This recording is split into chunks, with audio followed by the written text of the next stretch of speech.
So check this out.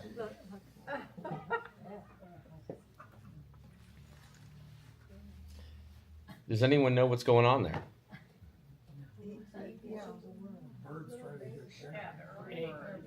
It's not doing too good of a job, is it?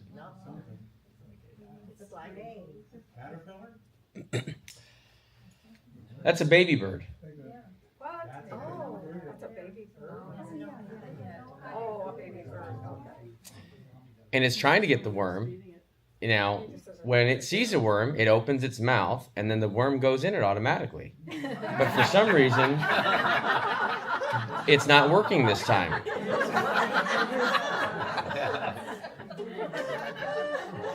Mama's not there. Yes, mom's not there. So that worm is freedom, and that baby bird is us, the American citizens.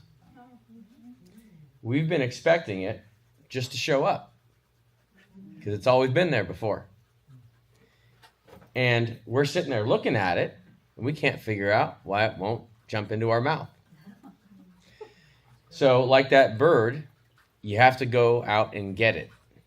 And we have to go out and take our freedom back. Yes. Yeah. It's as simple as that. To grow up. We got to grow up. And there are people before us that had to fight to give us the freedoms that we have all been taking for granted. I'll tell you, being locked in our homes and forced to wear diapers on our face and close our businesses should have been the biggest wake-up call ever. But I can't help but notice there's still people wearing diapers on their faces around here. But not just California, don't worry. They're scattered around the country still. There are just people that are blind and scared. I'd say if they're still wearing a diaper at this point, just let them go about their thing. They're probably not going to figure this out for a while.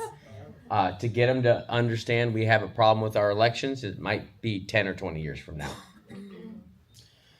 So my name's Mark Cook. Thank you very much for having me here. I appreciate it. I am traveling the country because I'm trying to save our country, and I don't know any other way to do it. I got involved in elections a long time ago in this relative term, the day after the 2020 election, on November 4th, when I woke up hoping that I was going to wake up in reality, in the alternate reality, opposite the one where Joe Biden was our president. Yeah. I woke up, and maybe some of you had this experience also, you're still in the same reality on the 4th, and trying to think, what just happened? I watched the election all night. I watched it. I watched the vote count stop. I watched everything go one direction. It was really obvious where it was going to go.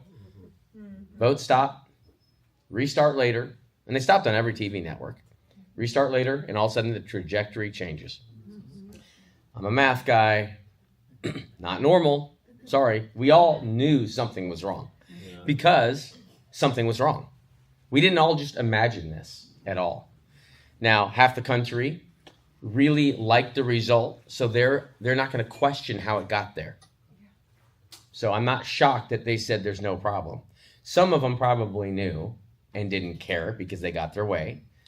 But most of them were along for the ride, and they were just so happy they won. That's all they cared about. They never bothered questioning it. I got called, let's see here, how'd that go down? On the 4th, I went to the airport. I actually watched the election in Miami, Florida with American Priority Festival.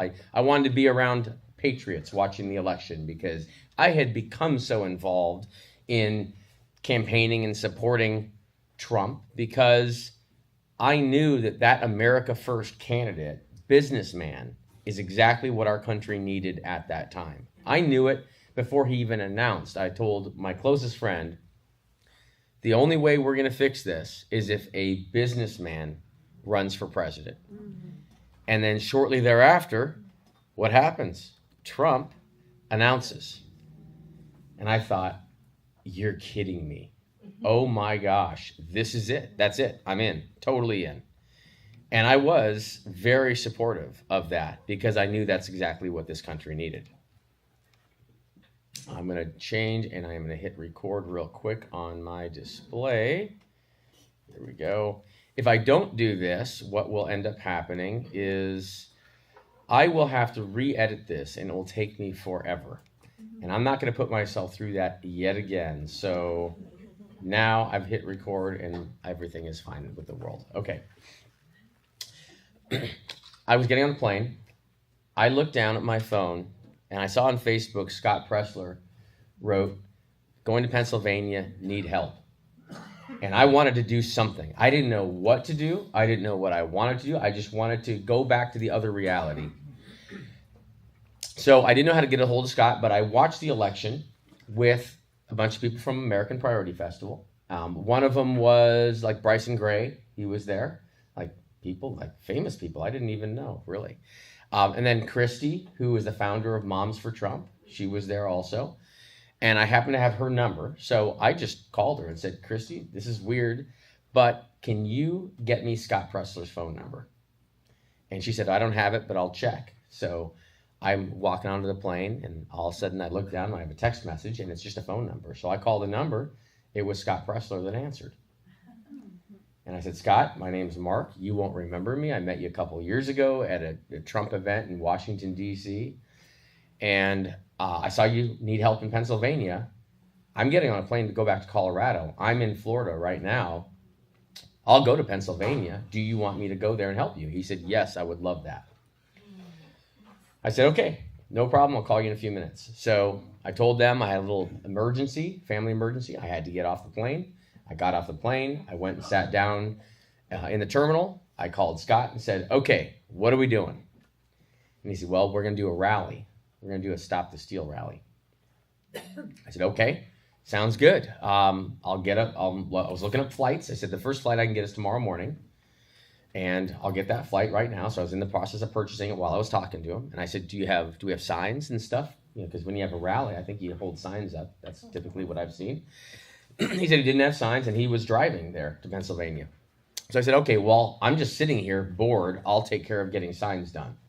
So I started looking on Facebook for anyone I could find in Pennsylvania. I reached out to everyone, private messages everywhere, asking for help. And these two moms contacted me and said, "First of all, men, if it weren't for the women, we would have no election integrity movement." That's right. That is absolutely 100% true. Our mama bears are the reason why we are fighting election. And I got to tell you, most people in election integrity, most of it's women. God bless you all. Whip those men into shape. We have to get this taken care of. So I called the moms. I said, "Hey, we got to get some signs made. What I'll do is I'll call Kinko's, and Kinko's, Office Max, something like that. And we'll have some signs printed up. We'll just have them print up white piece of paper with red lettering, Stop the Steal. And then we need to have something to put the paper on." So another one said, "Well, I'll go to Home Depot and get boxes." I said, "Great, go get moving boxes, box cutters, tape, and glue." And so one mom went to Kinko's, got the papers. The other one went and got boxes. I slept on the floor of the airport that night, not super comfortable. I also called, I called all around because the guy that was doing the Trump trains all around, I tried to get a hold of him because I wanted to do a Trump train around the Capitol as well. We got that done. So I was making lots of phone calls at that time, trying to coordinate all of this stuff. And I got on the plane, landed, Ubered to the Capitol. The mom showed up with all their kids, which was great. And we sat on the Capitol steps with two moms and a whole bunch of kids and me, and we assembled the first Stop the Steal signs for the rally. I had never done a rally before. I'm not an activist. I'm a computer programmer. So this was kind of weird for me, but I really wanted to do something to help the nation. And I saw Scott, before that, he was going out to all these cities cleaning up after the BLM and Antifa riots. So I just thought, he's just this amazing citizen that's just going out and taking charge. And I like to take charge too. So I thought, all right, well, we'll work well together. So we did the rally for about 4 days, and even shared, Patriots got us a hotel room. So shared a hotel room. I built a website, actually. He went to sleep early. I stayed up and built a website called Great American Rebirth that I'm going to show you in a little bit here. And it's important because it actually has something to do with California, because I ended up in California the month after that. in Sacramento County, actually, and that's what really jettisoned me into elections. Um, God's driven me this entire time. Every single opportunity that has been in front of me is because it's been divinely positioned. And I did not grow up a religious person. I grew up a spiritual person. I'm an engineer. I kind of like to see it, touch it, feel it, but I also know there's a natural order to things. And there's some type of there's an overlap there. I hadn't quite figured it out yet, but I knew there was something. So I was very open. And I had to, in the middle of all this, I have had to ask God a couple times, just give me a sign that I'm not going crazy, that I'm doing what I'm supposed to be doing. Because I heard other people ask God for signs, so I figured, well, I'll just give it a shot. And I gave it a shot, and I got answered. I got answered multiple times. And one time I said, all right, I really need to know, because these other things could be coincidences. Give me something that there's no question. And I had 5 totally impossible things happen in a row in less than 24 hours. Wow. I'm talking weird stuff. One of them was I traveled to Georgia, and after a day or two in Georgia, I'm walking around the parking lot by this hotel, which I had crazy things happen in the hotel too. I don't have time to go into all that. But I'm walking along, and I just see this figure, this very tall person. And he walks past, and there's a van there. This person and this little short girl, tall guy, walk right past me and on the other side of the van, and I walk this way. And I saw that tall shape, and I thought, boy, that looks a lot like my intern from Colorado. It's a high school intern that I had a couple years prior in Colorado. I said, no way. So I went around the van, and I looked behind, and it really looked like him. And I yelled, hey, Rylan. And he turned around, and it was him. In the middle of Atlanta, Georgia. He just happened to be walking there. He went to Atlanta to spend some time with his girlfriend to go to an aquarium. And the aquarium was close to the hotel I was staying at. Oh, by the way, he was staying in the room across from my room on the same floor. But there's stuff that happened before that, too. It was, and he looked at me, he's like, what are you doing here? He had just flown there a couple days before. I just met with him last week, actually. Funny that. We went to dinner because he's working in Orange County right now for SpaceX. Oh. So I got to see him again. That was really cool to hang out with him again. I think the last time I saw him was in that parking lot. But again, all divine. So I'm out there, and also, I did some door walking in that same parking lot with Scott Pressler, by the way.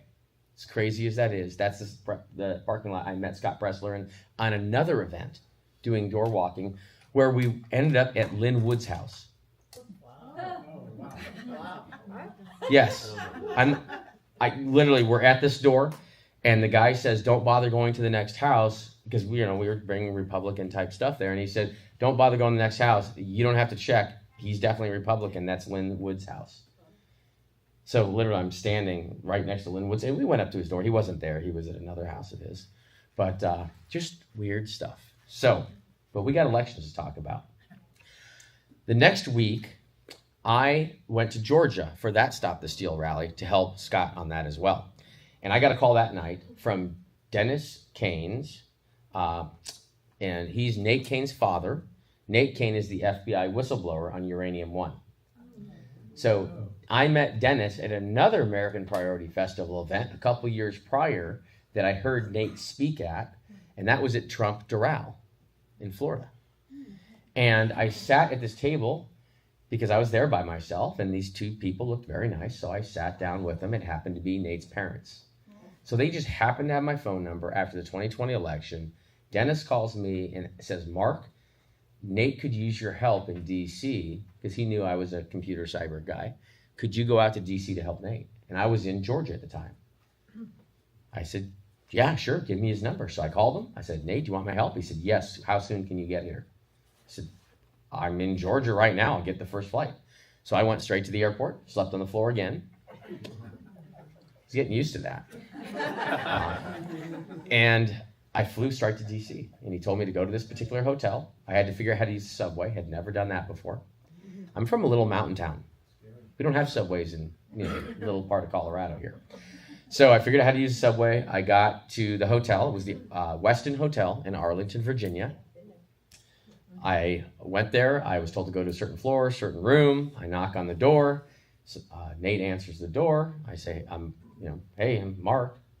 And Nate had never met me, but his parents had. So I introduced myself. I said, I'm a computer guy from Colorado to the other people that were in the room. And they said, well, we don't have any computers here. Sydney just took everything when she got evacuated. So it was Sydney Powell's war room that she had just been evacuated due to a security threat. And I'm literally standing in the doorway, and I've been watching Sydney on the news all week long. I'm literally standing in the same. So my whole world went from this big to that big very quickly. And I said, well, I'll help any way I can. They said, we don't have any computers. I said, do we need computers? They said, yeah, it'd be great if we have computers. I said, I can fix that. Can I borrow a car? So they gave me a car to borrow, and I went to the computer store, and I went and bought computers. And I was told, I first asked, is there a credit card someone can give me? And they said, just keep your receipts. The RNC has $200+ million. You'll get paid back. I did not get paid back.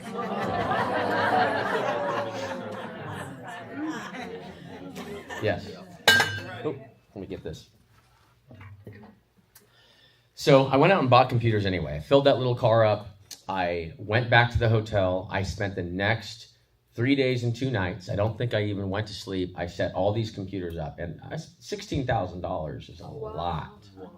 Printers, computers, laptops, desktops, firewalls, extension cords, power strips, everything I thought that a group of people would need to research the stolen election and save the country. At that point, I would have spent $30,000, $100,000. It didn't matter to me. I just wanted to get it fixed.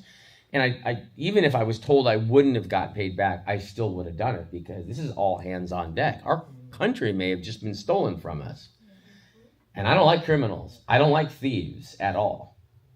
Pretty sure one of those commandments says something about stealing. Not okay with it. So I set all that up, and then people started asking me questions about the election system. They asked me, what's a tabulator? What is a ballot definition? Where do we look for the fraud? Where's the fraud? And I'm sitting here going, I don't know. I came here to learn from all of you. I'll start researching. So I started downloading every manual I could. I looked for all the manuals. I looked for Dominion manuals and ES&S and HART, and I realized, okay, there's 8 or 9 different voting systems. I tried to figure out where they're used in what state and how they all work. I started reading all the manuals to figure out what the architecture of the systems was. Does one use Linux, one use Windows, do they have databases on them, etc. And I realized a lot of these systems use the same hardware and software I'd been using my whole life. I mean, I've been selling Dell systems, servers, workstations, laptops for like 30 years at that point. And starting my company when I was 13 years old. I started programming when I was 10. I was a nerdy little kid. I started one of the first bulletin board systems in the Western U.S. It was one of the largest bulletin boards. It was a multi-line bulletin board. I was 12 years old running it. So I've been doing this since before CompuServe and Prodigy days. So I've been doing it a while. I kind of know about just about everything computer-wise. And cybersecurity and forensics. And I studied mechanical engineering and electrical engineering and all that. So I've got an extensive background, a large knowledge base. I wear a lot of different hats, although when I go out and do this, it's really the white hat. And I just wear the white hat because I started wearing a white hat. It's not because I'm a white hat hacker. I'm not a hacker. Some people think I'm a hacker. Someone came up to me a couple weeks ago in a hotel and said, I need to talk to you because you're a hacker and I need you to hack something. I said, what are you talking about? I'm not a hacker at all. I don't like hackers. I like to stop hackers from doing their bad deeds. I like complex systems. I like figuring out how things work. I was the little kid that got my first tool set, took everything apart in my house to figure out how it worked, and then I improved it and put it back together. And that's how I've always been. So I'm sitting here trying to look up all this election information, and then I'm explaining this to politicians that were there. There were intelligence agency people there, and I don't do that. That's not my world. I've never known that world. I knew it existed, but I didn't really never talk to anyone that worked there that I know of. but I probably have talked to a lot of people that work there without knowing it, because that's kind of how that world works. And I was explaining tabulators and tabulation and scanners and firmware and software updates. And I was thinking, okay, I've mapped the whole system out. If there was manipulation, where would they do it? Where would a bad actor manipulate the system? And if they did manipulate it in these different places, what kind of symptoms would we see? Where would we see the manipulation? Where would we see the evidence? And so I was creating these diagrams, and I didn't know if it was helping. I was getting them to people, and I didn't know where they were taking them or what they were doing with them. I was just this computer guy. I did not want to get in anyone's way, and I really didn't know who was who. I was just trying to do my best and not step on toes and just be a valuable asset and not cause any harm. That's all I was trying to do. And then I saw a picture taken inside the White House, and I looked in that picture, and in the background of the picture was one of the diagrams I made, blown up really big on the wall. And I thought, wow, I'm actually making some kind of a difference here. This is really cool. So once I saw that picture, I said, all right, well, I ain't going nowhere. I'll just keep working. And I only brought a few days of clothes with me at that point. Because remember, I came from Georgia. I was only gonna be in Georgia for a weekend. I literally had a little backpack with some clothes. So I had to order clothes and toiletries on Amazon and had them all shipped in. I think this might even be one of the shirts. It's been interesting. I lived in that hotel for a month and a half. I had never stayed in a hotel for more than a few days. This was a month and a half that I stayed in this hotel. It was the most bizarre experience ever. And I'd wake up early in the morning, I'd go answer questions and look up election fraud, and I started another website, and we were trying to put information and images and data for people to try to figure this out. I mean, remember, this is November of 2020 when the whole world was upside down. What else happened? A couple weeks in, someone came up to me and said, do you want to see the Biden laptop? And I said, the Biden laptop that we're told is Russian disinfo and that isn't real, that one? They said, yeah, that one. I said, yes, I would like to see it. And so I got to examine it. And it turns out it was not Russian disinfo. It actually was Hunter's. And it was all real. And I realized that all these agencies, these parts of our government had totally lied to the American people. I mean, that right there is election manipulation, because tell me someone wouldn't have voted differently if they knew about all these crimes. Yeah. And there are a ton of crimes. If you're not aware of the crimes, go to bidenreport.com. It was founded, the organization is Marco Polo. It was founded by Garrett Ziegler, and he did a report on the Biden laptop. And I met Garrett out there, actually, because he once in a while would come by the hotel. So on December 24th, after fighting,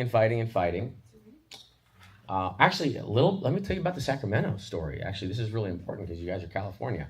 Early December, I get a call from the clerk, the registrar in Sacramento County, California. Her name was Courtney. And she called me and said, I would like someone to come audit my election department. She asked for an audit, and she needed it right away. This is right after the 2020 election, literally the next month. And I said, okay, no problem. She says, how much do you charge? I said, I don't charge anything. Are you kidding me? I'll pay you to audit it. No, I didn't say that. But I said, we don't charge anything. I'll get a flight right away. And she said, well, I can't approve a free bid. So you have to put some dollar amount on it. I said, okay. How about $1? And she said, that's fine. So I sent a bid for $1, laid out what I was going to do, and I was going to bring in a team of people that I was with, and she signed it and sent it back. I said, okay, game on. We're going. So it took me 3 flights. I had to get from DC all the way to here, right? Couldn't have been further away, actually. Except I guess Alaska would have been further away. So 3 flights throughout the night. I finally made it. And when my plane landed, I looked at my phone and I had a ton of text messages on there. It was Courtney. The county attorneys found out about it and called the whole thing off. Now, there are only 2 people I told that I was going out there. And I'm not going to get into that because there's still some stuff to uncover from the 2020 and who's who in the zoo. But that is not over yet. So the county attorneys found out. They called the whole thing off. She apologized. She said, would you like a tour? Since you came all the way here, I feel really bad. And she was super sweet. I said, yes, I would love a tour. And at this point, I had asked God a couple of times, and God just opens doors, and I'm supposed to walk through them. So this was just yet another door. And there was a reason why that happened, and there was something I was supposed to see. So I showed up at the election department. She brought me in, and I spent 3 hours in there. And we talked about a lot of stuff. And she showed me some of the scariest stuff I'd ever seen in my life. And I will share that with you right now, actually. So I'm going to pause my normal presentation slides. And let me pull up a web browser here. And we'll show you that. Okay. So it's greatamericanrebirth.com is the website. And this is the site I created when Scott Presser was asleep behind me, and I was up at that little desk in the hotel room creating this website because at that time, I was like, all right, I got to be a citizen journalist because I know we're all being lied to, and I'm going to bring the news, the real stuff to the citizens. And I was just going to go fly to places, take video, and put it out online. And we knew, everything was getting deplatformed. Everyone was getting deplatformed. So I knew I couldn't trust Facebook or Twitter at the time. So I just created my own website. I'm a IT guy, but I'm not an artistic guy, as you can see, so it's really basic, so I apologize. Okay, so Sacramento, California report. If you click on that, that'll take you to where I documented all of this. And this is not over either, because I don't think this story's been finished. So I wrote up everything that I did, the full background. Does anyone know who Chris Bish is? Yes. Okay, so Chris is who knew Courtney. And Chris called me and said, Courtney needs to talk to you. So that was the connect, was from Chris. And I'll actually see Chris here in a little bit. I haven't seen Chris since December of 2020. So I get to see her, I think, in a couple days. So there's everything that happened. And all the documents are there, the FOIA response, etc., and the pictures. Now, some of you may have seen this picture. The Dominion voting made in China. Right. Yeah. I took that picture. I took that picture inside Sacramento County Elections Department in the warehouse. That's why it's copyrighted with my name on it. Because when I took all of these pictures, I wanted to protect all of these pictures because I was worried about them getting into the wrong hands and them doing something weird with it. And so I went through and copyrighted all these through the traditional, real copyright office, the whole deal. I did it in the airport. I think in one of the airports here, I guess. Literally right after I took them, I think it was a Sacramento, whatever airport's near Sacramento. And I sat there by baggage claim and actually processed all the copyrights. Wow. So, but I'll show you some of these pictures. Okay, so, and I don't have time to go through 300 pictures, but I'll show you a few things that really got me here. So this is the warehouse. And when Courtney walked up to the door, there's a fence and there's a gate there. And there's one of those push button locks where you have to push the 5 mechanical buttons and you put your code in and then you can unlock it and open it. Well, she goes up to it and makes a fist. And she said, I always have trouble with this lock. And she made a fist and pushed all 5 buttons at once. Oh. And then tried to open it. I'm thinking, that's not how you unlock these. But she was showing me something because then the next second, she looked over and said, hey, Bob, can you help me with this lock again? And the guy on the forklift, I don't know if his name was Bob, it's been a few years, but the guy on the forklift gets off the forklift in the warehouse, walks over, pulls his keys, and unlocks the door and lets us into the secure storage area for all the voting machines for the county. I have one better. Ours just leaves the door open. Leaves it wide open? Okay. All right. Pictures of it. All right. The whole, but I'm seeing this, I'm seeing this in December 2020. I'm thinking, oh my gosh, the warehouse staff have access to this? Oh my gosh. So he opens the door up. We walk in. the first thing I see is a laptop on a little cart. And the lid has ballot printing station right on it. Find my mouse here. There we go. And I asked her, I didn't want to touch anything because I want my fingerprints on anything, but I asked her, would you open that? And she said, yeah, sure, I'll open it. So she opens up the lid, and this cart is pulled out from the shelf. It's in the aisle. It's not stored away. It's literally in the aisle like someone had just used it. And she opens up the laptop, and here's what I see. Never put your password above your keyboard. It's the first place someone might look. But don't worry, it's really secure. It's California 2020 exclamation mark.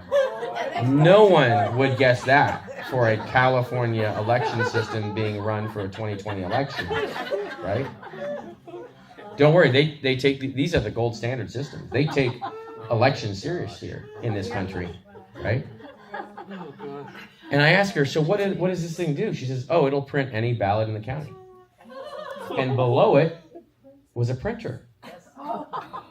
And I asked her to open up the paper tray. And she pulled the paper tray out, and there's blank ballot paper, thousands of sheets of blank ballot paper. Now, this thing's already in the election department. It's already passed all the checks. Someone could sit there from the warehouse, open that thing up. Luckily, the password's right there, so I don't even have to remember the password.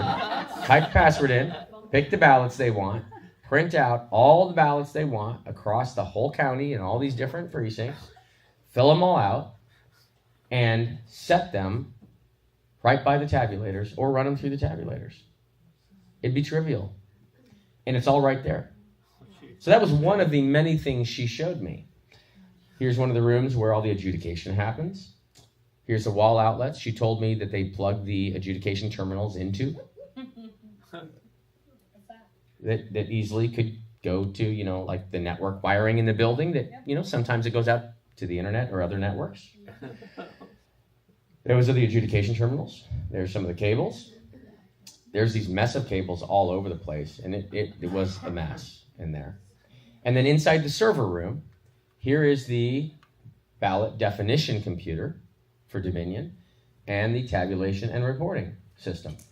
And I noticed there are flash drives all over the tabletop. Flash drives everywhere. And I took pictures of a bunch of them. Oh, we didn't see any of that. No, not at all. Notice one of them has BIOS on it. Now, BIOS stands for Basic Input Output System. And what the BIOS is, it's the first program that runs when you turn a computer on.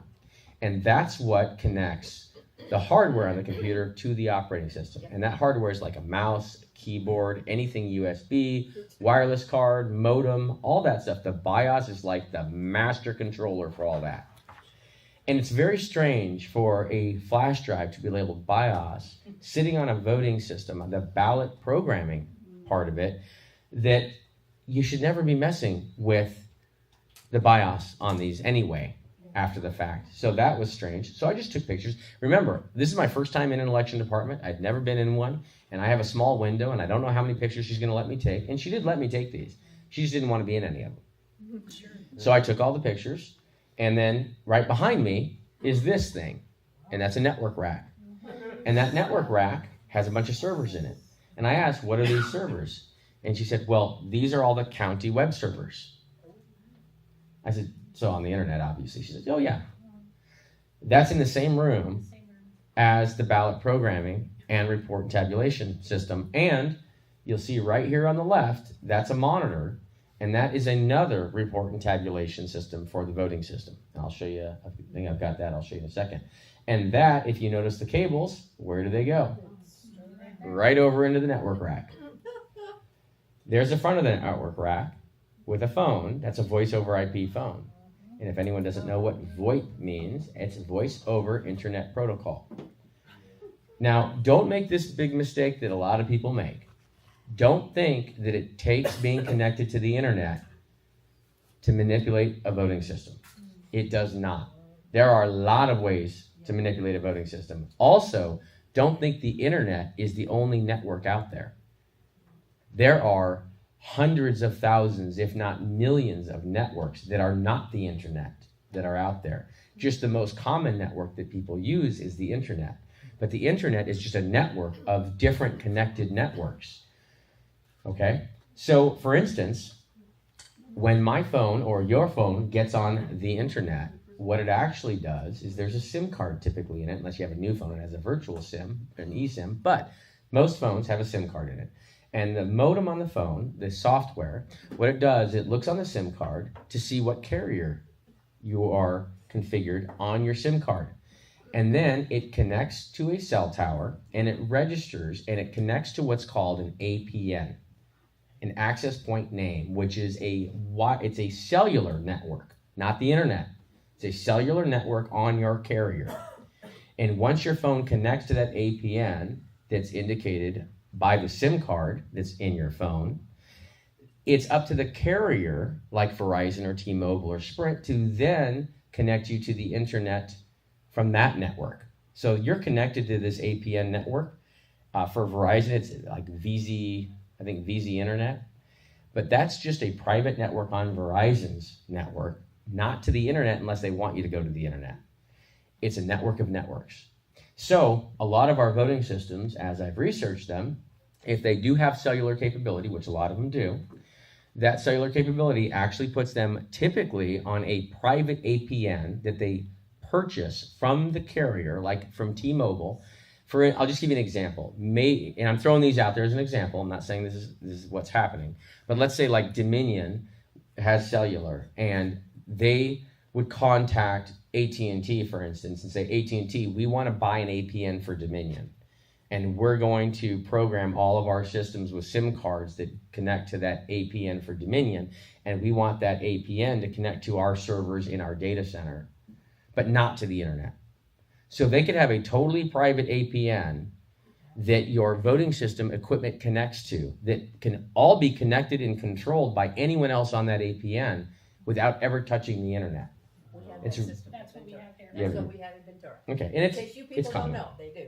When Yeah. you go to the vote and you see your Voting voting centers. e-poll books, Mhm. that's what he's talking about. That's The- connected back to central computers. Yes, and so they are connected. So, and what they'll do is they'll play games. They'll say, "Little peasants, it's not on the internet," and the peasants are like, "Okay, well, it's got to be on the internet," because they don't know the difference. They don't know there's other networks. So they play these word games and they take advantage of people's ignorance, and that infuriates me because I don't like people that deceive. Well, they say it all the time at the board. And they do, and they keep saying it over and over again because that repetition is used as a psychological weapon, right? It's all about conditioning people. This whole thing that we're going through it's fifth generation warfare, okay? It's psychological warfare. It's full of lies and deception, and it's an information war, and it's multi-levels deep. It's really disgusting, and they've been doing this for a very long time. So the question is, what network are you on? It's on the internet. Just say, well, what network? Well, here's what it matters. What actually matters is it on any network? Is one device able to connect to any other device? If it is, no thank you. And that's the problem. And so if they're connectable to any other device, that's the important thing, not if it's on the internet or not. Don't get stuck in the connected to the internet game. And it is just that. That's why they keep repeating that phrase over and over again, because they want to embed it in your head to distract you from what it actually is. Okay. But like I said, I can go into lots of detail, a lot of stuff. So voice over IP phone, voice over internet protocol. Obviously, this thing's probably on the internet. I mean, literally, there's the report and tabulation server that's plugged in directly to that same rack. So they've been lying to us a lot. It's a pyramid of lies. There's people lying at the very top, and then all these people don't have the technical knowledge to know they're being lied to, so they just assume that these people are right. And then by the time we get to the bottom, where all the little lonely peasants are, where we are, we don't know. We're just told by all these people that it's fine. But I start digging all the way up, and I realize they're lying at the very top. The testing labs are really the biggest problem. Because once the testing labs do their testing, which they're not actually testing, the certification companies certify it, and once it's certified, most secretaries of state say it's fine for use because it's certified. Certified, it's good. Now, Texas is a little bit smarter. Texas has their own people that even if the EAC certifies a voting system, they have to have their own people certify it for Texas. And when Texas did that with Dominion, they said, oh no, there's no way. This does not pass our tests at all. So that's why Dominion is not allowed in Texas. But they do use HART and ESNS. Oh, don't clap too much, because I'll tell you, those testers, the Texas testers who tested HART and ESNS, they found issues with those. And the Secretary of State just rubber stamped it anyway, knowing that they didn't pass the tests. Oh. That's in Texas. In Texas. Okay, so also They don't even ask questions. in the ballot storage room in Sacramento, I went in there. She had to show a badge, or like actually use a badge with an RFID on it. Put a code in and get through the door on the other side. And then we get in there, and there's shelves and shelves of ballots, and they're all batched, and they're put in little bags, tamper-evident bags, like you would expect. And then at the other end of the room is this thing. It is a pallet of ballots. And it still has the pallet jack there, as you can see. It's dated, I think, 12/15 of 2020. And I'm looking at this thing. And there were shelves behind it, but we couldn't get there because this thing was in the way. So she did another thing. She said, let me show you what's over here, but we're going to have to get this moved. Now, I know how to use a pallet jack, so I was about ready to go move the pallet out of the way. And she said, oh, no, I got it. And she went to the door just to the right of the pallet jack, and you can kind of see the base of the door right there, and you can see it's open. She went out there, and that's where the warehouse was. And she yelled in, hey, guys, can you come grab this pallet? And one of them walked to the door from the other side. And this is the opposite where the security stuff is. Pulls keys out, unlocks the door, pulls the ballots out, the whole pallet, right out into the warehouse. So all the security is a facade, At least they have more there than, I guess, yours. So moves it out of the way, and then we were able to see the other stuff. Now, she showed me all kinds of other stuff, too. If you're curious and you want to see it, click where it says click here for full gallery. I did about 300 pictures, and I tried to categorize them by room name. So they're all grouped by room name. Feel free, if you want to look through them, by all means, you just click here. And I tried to, if you hover over, I tried to put some descriptions on what it was. So Question. hopefully that'll help. Yeah. Has anybody told you that you can't publish these pictures? No. No legal action has been made or anything like that against you? No. Okay. But if someone would like to, by all means, bring it on. Yeah. I'm ready to go, and I got a lot of questions. So I'm surprised yeah. after 4 years, Yeah. nobody's done that. Yeah, I think people don't want to touch me because I know too much. Yeah. But if they want to, I am ready to roll. Because I got nothing to lose at this point. I've already lost it all. You got nothing to take from me. And I don't like liars. And I don't like thieves. And we have been lied to and had our elections stolen from us in one capacity or another for decades. It is not just the 2020 election. It has been going on for a very long time. And the citizens are so far out of the picture now that we can't see it happening. So really what this whole thing has turned into is not an election system. It's an election illusion system. All right, so that's Sacramento County. That's all I could do was a tour, take pictures, talk to Courtney for a bit. She helped me with a lot of information. She told me that the other thing that's kind of important, this was curious to me, is there's let's see, I probably have it in the tabulation room. Let me see if I have it here. Precinct storage ballot, tabulation, okay. Because you got to see these things. They're really cool. So here's the normal scanner. This is a tabulator. Basically, the scanner and the computer together is a tabulator. But that's a normal scanner. I've got a few of them now, actually. And you got to see this thing. These things are amazing. There they are. That's the High Pro. Yeah, we have those. Okay, so that is a high-speed scan. It looks like a big robot. It's massive. And I saw you had the little scanners, and then you had these huge scanners, the high speed and the lower speed. And I said, why do you have two different types of scanners here? That's odd. And she says, well, what we do is the thick ballot paper goes through the high-speed scanners, but the thin ballot paper goes through the lower speed because the high-speed scanners tears that paper up. And I asked, well, why would you have different thickness ballot paper? Wouldn't all the ballot paper be the same? Right.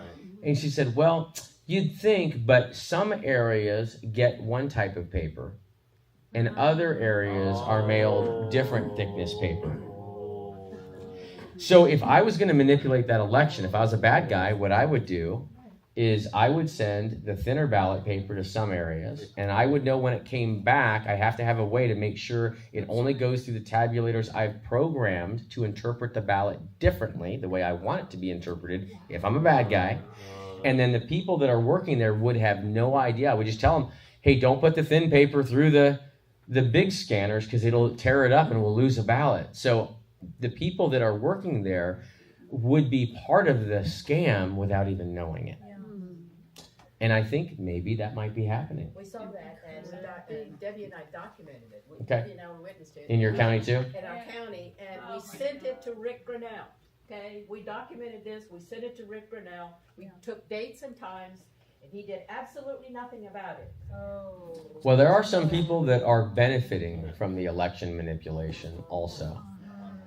And some people just don't have the knowledge to understand what's actually going on. There's some innocent people out there. That's why good people are taken advantage of, because we don't see evil.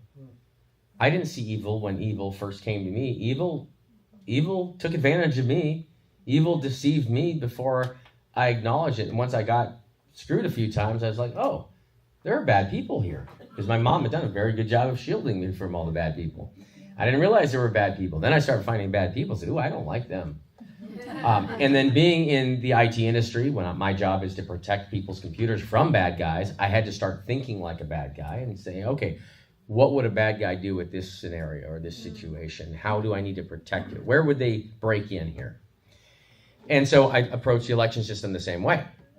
The people that have been making the decisions to switch out from the citizen-run elections to all these other computer devices that are used to run our elections, I'll bet most of them just got sold on the convenience factor, and they never bothered to think or ask experts, what could a bad guy do with this? What type of abuse vectors would this open up that someone might exploit to manipulate an election? I don't think they ever had that discussion. Now, some people that were implementing all of it clearly knew exactly what they were doing. Because this system could not be designed this poorly by accident. Yes. It is designed in a way, it's purposely complex. It's purposely compartmentalized in order to hide the ability to manipulate. And then the people that know how to manipulate it. And there's so many different ways they have to manipulate it. I'm going to go over some of those. All right. But I wanted to show you the Sacramento County stuff because I thought that was really important. And I'm excited to go back to Sacramento County because I'm going back there very soon. There, Courtney? They fired her a couple years ago. Yeah.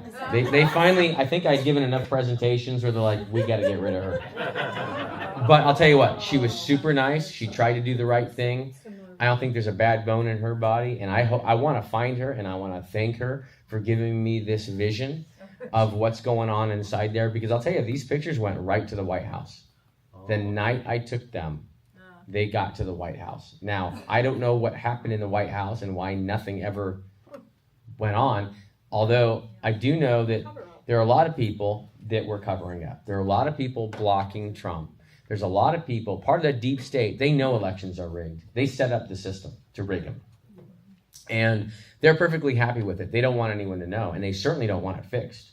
So they did everything they could to block all that information getting to the people that it needed to get to. Yes? How did he win it the first time? How did I what? How did he win the first time? Oh, how did he win? I'm going to go into that. I actually have a slide on that. Okay. Yes, and I'm glad you asked because that tells me my slides are correct because you're wondering exactly what I put a slide together for. Yes, sir. Have you looked at Albert system? Albert Sensors is what you're talking about, yes. And Albert Sensors was a little bit of another distraction. Now, an Albert sensor is a device that CISA and CIS and CISA, okay, one's a private organization and one's a government organization and a nonprofit, okay? And they kind of work together based on what they need to do to avoid certain things. That's why you have this government agency and then you have this non-government agency that work in tandem. But anyway, what they do is they make this thing called an Albert sensor. And they've been pushing these sensors out to as many counties as they can get them installed in. And they tell the counties, it's so we can monitor for attacks, internet-based attacks and threats that are coming into your network. Now, back in the day, there were IT people like me, and we, IT people, would watch our own networks. And we would be responsible for all that. We would install what's called an IDS, or an intrusion detection system. We would install that and take care of that. What's happened is people are getting lazy in our society, if you haven't noticed. And everyone wants the easy button. And so what the government did, how nice of them, is they said, we made these sensors, and we'll put this sensor in, and we'll take this load off of you. We'll monitor your network for you. And a lot of people are like, oh yeah, that sounds great. Less work for us? You'll do it for free? Sure. And so they started installing these. Now, I don't know how many of these are out there, but what they are, they're just a computer running open source software. And this is what I was told by a representative at CISA. They are a computer running some software that the government puts into your county, and they monitor your stuff. Now, I started looking at the questions that were being asked by the agency to the IT staff, and they were asking a lot of details about the county networks, like how many servers do you have? What servers do you have? What are their IP addresses? What are the user accounts? What are passwords do you use? A lot of very invasive questions that myself as an IT professional, I don't care the government asking. They're going to get a big fat no, none of your business. Because it's my network, and they are expecting people to hand out information that would make it very easy for someone to break into their network. So here's how this could work out. If I was a bad guy and I had access to that government agency, I would tell people, we'll install this sensor here for you, and we'll protect you and everything. And then I'd ask them a whole bunch of information about their network, and then I would have everything I need to know to get into every part of their network and compromise everything. I'd be able to, and a lot of these county networks are connected to the police department as well, all their evidence, all their personnel records. Can you imagine the amount of dirt you could get on people to be able to remotely control, blackmail, threaten, bribe?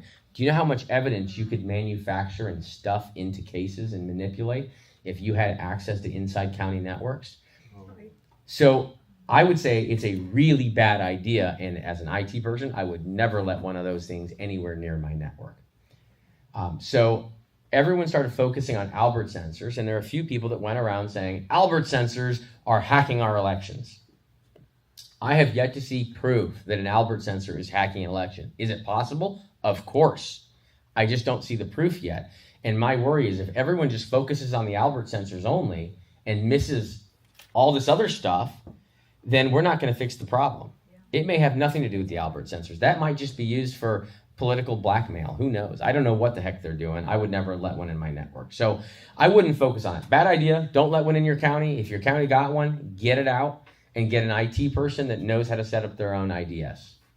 We've asked Simple the as that. question in Ventura, they will not answer it. They won't answer it. They will not answer it. And I was going to run for Secretary of State of Colorado in 2022. I went to the NAS conference in 2021, the National Association for Secretary of State Conference.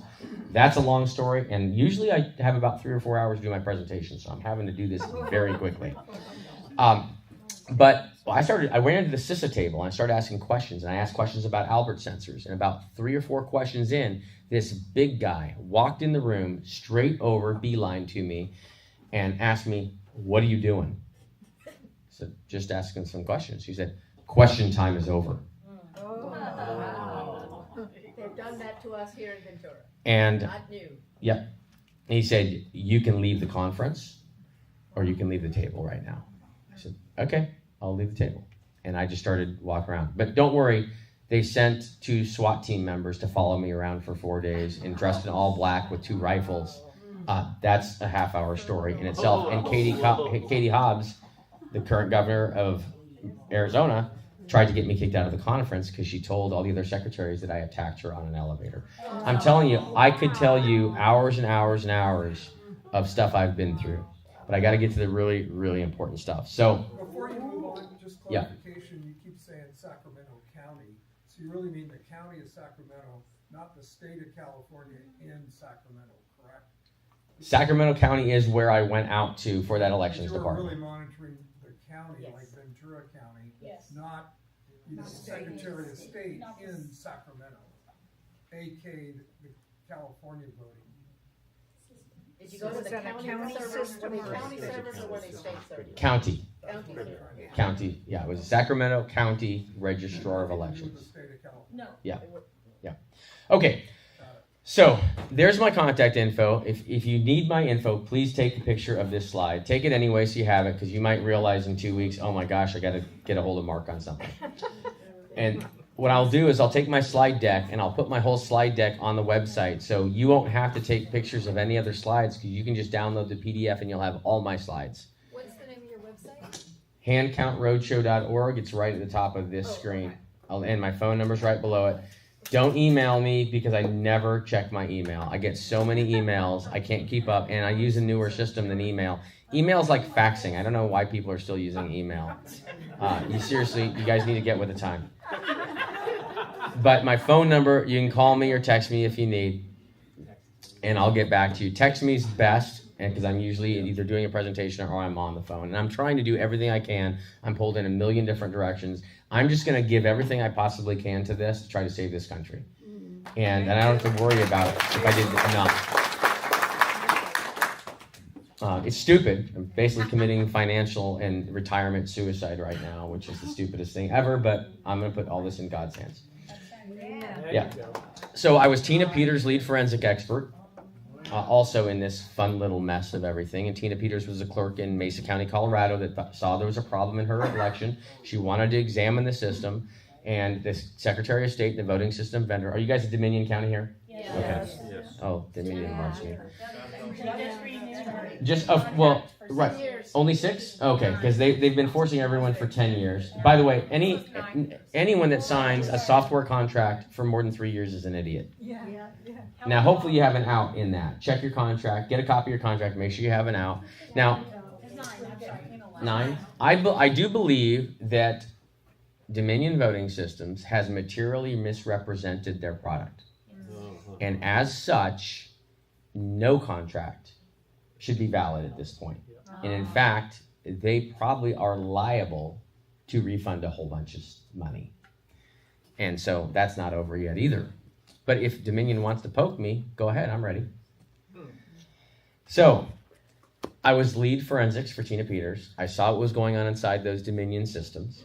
They are not safe and secure at all. They are not the gold standard. They are set up so poorly, actually, that I'm shocked no one has pulled them off the shelf yet. And I'll tell you, it's not like it's a secret. I have seen other test reports that have been done on these systems in older versions of Dominion, and they still have the same problems that were found years before.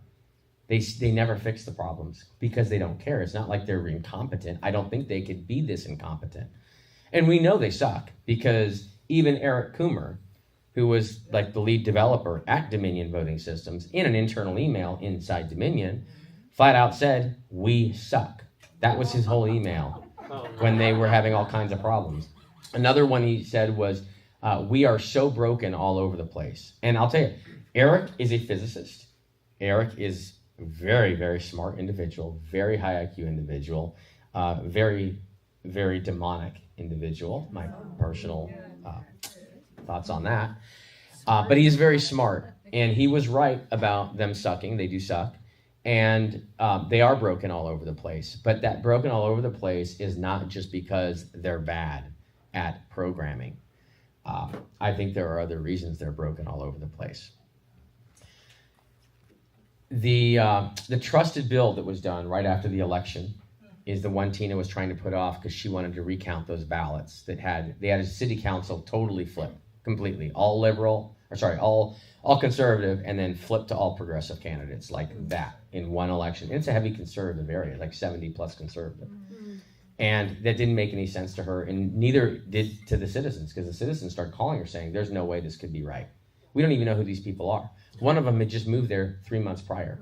How do you move to a city and in 3 months you win city council? You have to be a really great candidate for that, don't you?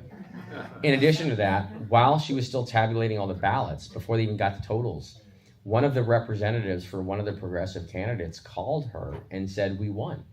And we won by X number of votes." And Tina said, "I don't know how you would know that. We're not even done putting the ballots through the machines yet." Oh. And so she wrote it off. Well, she got done putting the ballots through the machines and found out they were right. Somehow they knew the results before she did, before even the machine did. Oh. Yes, and I will explain how I think they know that, because I think I figured out what they're doing now. And I figured it out with a piece of information from Dr. Frank, who I met in, I think, May of 21. When I saw the work he'd been doing on the voter rolls, that was the last piece of the puzzle I needed, and the whole thing just clicked in my head. So anyway, I wrote 2 reports with Doug Gould for Tina Peters. That's what the QR code will take you to, and you can find it right on the website also under Get Educated, and then Colorado and Mesa County reports. Reports 1 and 2. Report 1 shows the voting system vendor and the Secretary of State came in and they wiped the whole voting system clean, put a whole new partitioning scheme, formatted the drives, and put a whole new voting system on top of the old voting system, overriding all the log files, all the databases, everything that you would need to examine to see if there's either funny business or if there was a bug in the system. I don't care whether it was an intentional thing or whether it was an accidental bug that caused it to miscount. It does not matter. In the end, you can't trust the results. But they wiped all that out. It's like going into a murder scene with a rag and Windex and wiping down all the walls. That's essentially what they did, the digital version of that. But luckily, Tina was smart enough to take a copy, an image of the voting system prior to them getting there. And when they found out she had that image, that's when they freaked out and raided her office. And she was also smart enough that when they were done doing their trusted build, which, by the way, they were there for 2 days to turn off one QR code feature is what they told her they were going to do. How long does it take you to turn off a feature on your phone? A couple seconds? They were there for 2 days. They kicked her out of her own office while they were working. They covered the windows up. And then they did this work in the background. She didn't know what they were doing. And then they said, okay, come on in. We're all done. So she had another image taken. That's the after image. And she knew if someone examined the before and the after, they could find out what they really did. I was the first guy that got to examine it. And I saw it. And that's exactly what they did. They wiped the whole thing out. Then the second report I did was, I was just curious, is the system actually safe and secure? I wanted to know. And it turns out it's not. It turns out within the first 15 minutes, I found a backdoor program on the voting system that allows you to flip votes. Oh. Have you guys really not seen this? No. Do you want to see it? Yeah, of course. All right, well, you're Dominion County, so Can you hack into our Dominion? I don't hack. I do not hack. I'm not a hacker. And people have asked me, will you hack an election? I'll let everyone know right now, no, I will not hack an election. I will not manipulate anything. I will not lie. I cannot be bought. I'm just bringing the truth out everywhere. I actually had someone I did a presentation. I showed them this. They came up after me seriously and said, what would it cost? I said, what cost? What would it cost to have me win? I said, I'm about to turn you in to the authorities right now, so I think our conversation's over. And he walked off. And I should have turned him in, but I was so shocked that someone would actually ask me that. Now, if someone asks me that, I will turn him in a heartbeat. So, all right, I will show you this. Hopefully it's set up. I wasn't planning on showing it to you, but let's see here. So I'll put a password in here. Now, it's a Colorado image, so I'm guessing you'll never figure out or guess what the password for Colorado's Dominion voting system is, right? Okay. I mean, this is how serious they are about security. It's a joke. It's a total joke. So here's what I saw. How many of you have Windows machines? Raise your hand if you got a Windows computer. Okay, over half. That's good. All right. So I clicked on the start button, and I just cruised through here. Now, there's a few computer people in the room, I'm sure. I saw SQL Server Tools on here, and I thought right away, oh boy, because under here is typically what's called SQL Server Management Studio. And Management Studio is another Microsoft program that lets you go right into the database, bypassing what's called the application software. So bypassing the Dominion stuff and go right in the database. And I thought, there's no way that's on here. Can't be. And I clicked on it. And there it was. And then I clicked on it to open it up. Now, SQL Server, just so you know, SQL Server is a database program. SQL Server is a database program. It stores information. And you would obviously think that a voting system might need to store information like ballots and totals and stuff. So it's not bad that it's using SQL Server. SQL Server is a great piece of software. It's used by millions of computers all over the world. But SQL Server Management Studio is a different program altogether. So it brought it up, and I was like, oh, well, it's obviously installed. It came right up. And then I've got an option here to just click connect without putting a password in or putting a password in. So I thought, well, I'm just going to click connect and see what error message I'm going to get. I never expected it to let me in without another password.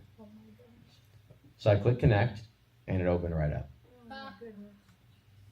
And then I saw databases here, and I thought, okay, what databases are on this thing? And I clicked on it, and they showed up, all the elections.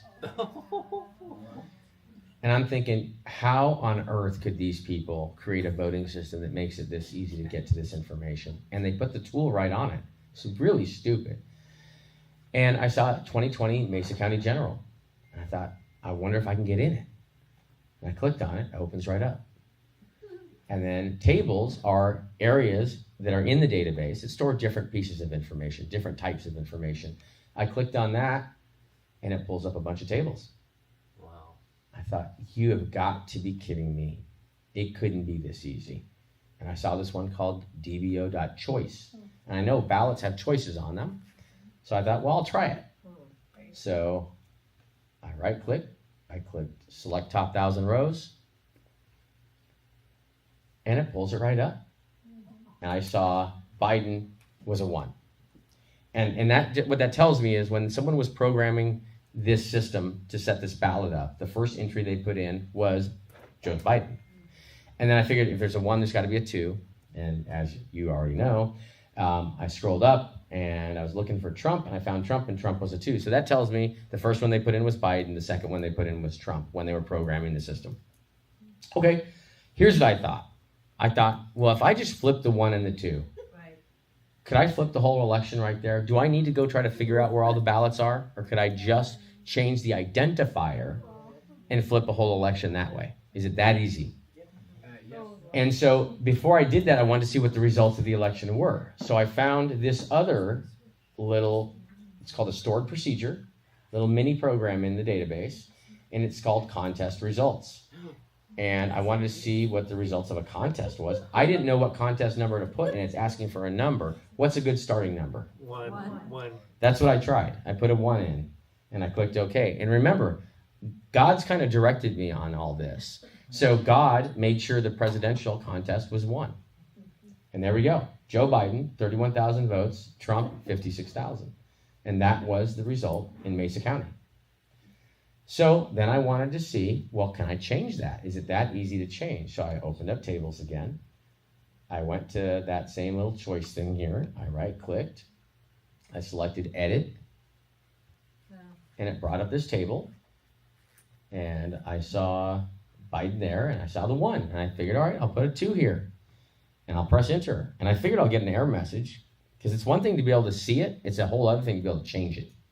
Seeing's not great. But changing is really bad. And it took it. No problem. Didn't beep at me. No error message. Nothing. Isn't that a key field? Nope. Of course not. It's just a table. Well, then now you've got a duplicate. For a moment there, you had a duplicate. And it doesn't even detect that. It doesn't And it easily could. It could have been programmed to not allow duplicates. But they didn't do that. Plus, there's a thing called transaction logging, where it logs every change to the database. And that's disabled as well. So I put the 1 in there, and I flipped the 2 numbers now. Let's see if it changes the results. Oh my God. Okay, so we go back over here, and I'm going to rerun this report. I would get fired from Oh, God. all my clients if I did something. So I've rerun the report, and there you go. Biden, 56,000, Trump, 31,000. There it is. That's how it happened. Now, that's not how it happened, right? We don't know that. This is how it could happen, okay? We don't know, but it's built in. The tool's there. They can. Now, in addition to that, there's a lot of other things. For instance, the firewall on this thing is set up to open up ports right to the database. The database is on a default port. It's open up from any IP address in the world. They could have locked it down. They didn't even bother doing that. They specifically selected all IP addresses. They can connect. Could happen to the database from anywhere. From anywhere. It's almost like it's set up to make it really easy to get in to make changes like this. And I found another backdoor as well. And actually, it's about 30 feet from me. Let me grab this and show you this because it's important to drive this point home since I'm here anyway. So if we went to paper ballots, would that solve all this problem? Still gotta count. Well, let me get over here. So you already have, do you not have paper ballots here? Yes, we do. Okay. I mean, paper- Paper ballots are still put through a tabulator. This doesn't help you at all, right? Hand counted paper ballots, yes. And don't fall for that little game either. Because here's the game they play, and they do this in Colorado, it drives me nuts. The citizens, they just want paper ballots. They think paper ballots is the thing you say. So the citizens say paper ballots. And the election officials, they say, oh, okay, well, you already have paper ballots, little peasants. So you're okay. Yeah, you have paper ballots. Because the citizens think paper ballots hand counted, but they don't say hand counted paper ballots. They just say paper ballots. And so these people know what they're doing. They think we're all stupid. And we have given them reason to think we're stupid because stupid is as stupid does. And we've been doing really stupid things because we have just allowed them to take our elections from us. Okay, so this is a flash drive. And I'm just going to plug it in to my computer here. So here it is. I have to plug it in the right way. Okay, now I'll keep my hands up here. Watch the screen. So what this is doing is this is using a different backdoor utility called SQLCMD that you get it through the DOS prompt, which most people don't use anymore. But this little utility is still on there. And this allows you to go right into a database and make changes to it. All by the keyboard, which this little flash drive is not just a normal flash drive, it's also a keyboard emulator. And it just went in and made changes to the database. Now, I programmed it so it would show up on the screen, but it could have happened instantly without ever showing on the screen. I could have plugged it in, waited a second, and pulled it out. Now, let's run the report again. All I did was plug that in. Okay, here we go. There you go, Biden 31,000, Trump 56,000. So all I did was plug that flash drive in, and it flipped the results of the election using a different backdoor utility. See, these are the things I'd like to ask Dominion. Like, Dominion, why do you have backdoor utilities on there? Why do you have your firewall set up that way? I mean, you tell people that these are safe and secure and your website has all these amazing features on it that you claim, but yet when I've examined it, you have all these really stupid mistakes that you've made, all these oversights that don't seem to be very secure. I would like some answers. I'd love them to answer those questions on the stand would be great. And maybe I'll get that opportunity soon.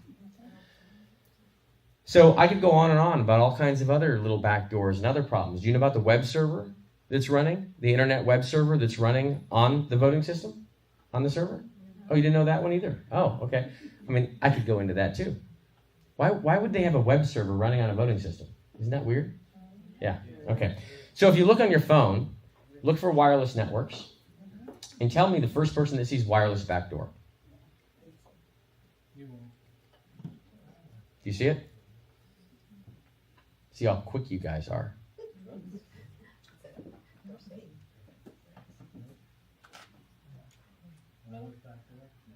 You don't see it yet?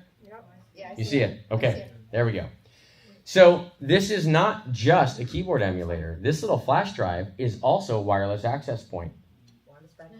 And someone could sit in the parking lot right now with this thing plugged in. They could connect to wireless backdoor network and flip results in this election. Wow. There is no way you can secure these systems no matter what anyone does. They cannot be secured. So I don't want to hear people say, well, I think we just need better testing. Or we need better oversight. Or we need hash validation. Sorry, there's nothing you can do to secure them. I don't care. Every system is able to be penetrated. Okay, I'm going to unplug that because I don't want you guys screwing with my presentation. All right. And I know we've only got about 15 minutes left, so I'm going to go through some other stuff. But I wanted to talk about the Sacramento. I think that was really important to share with you. And I wanted to show you this because you are a Dominion County. I wouldn't trust these systems anywhere. You guys should get rid of them as fast as possible. And I'm not saying just Dominion. Don't use electronic voting systems at all. But it's not just electronic voting systems that are the problem. How long would it take you to get into a Dominion voting system? I'm not going to answer those questions. They don't make it hard. Okay, so Tina Peters got attacked because she caused people to look into these systems. And this big illusion they put on for so many years, they put a lot of effort into creating.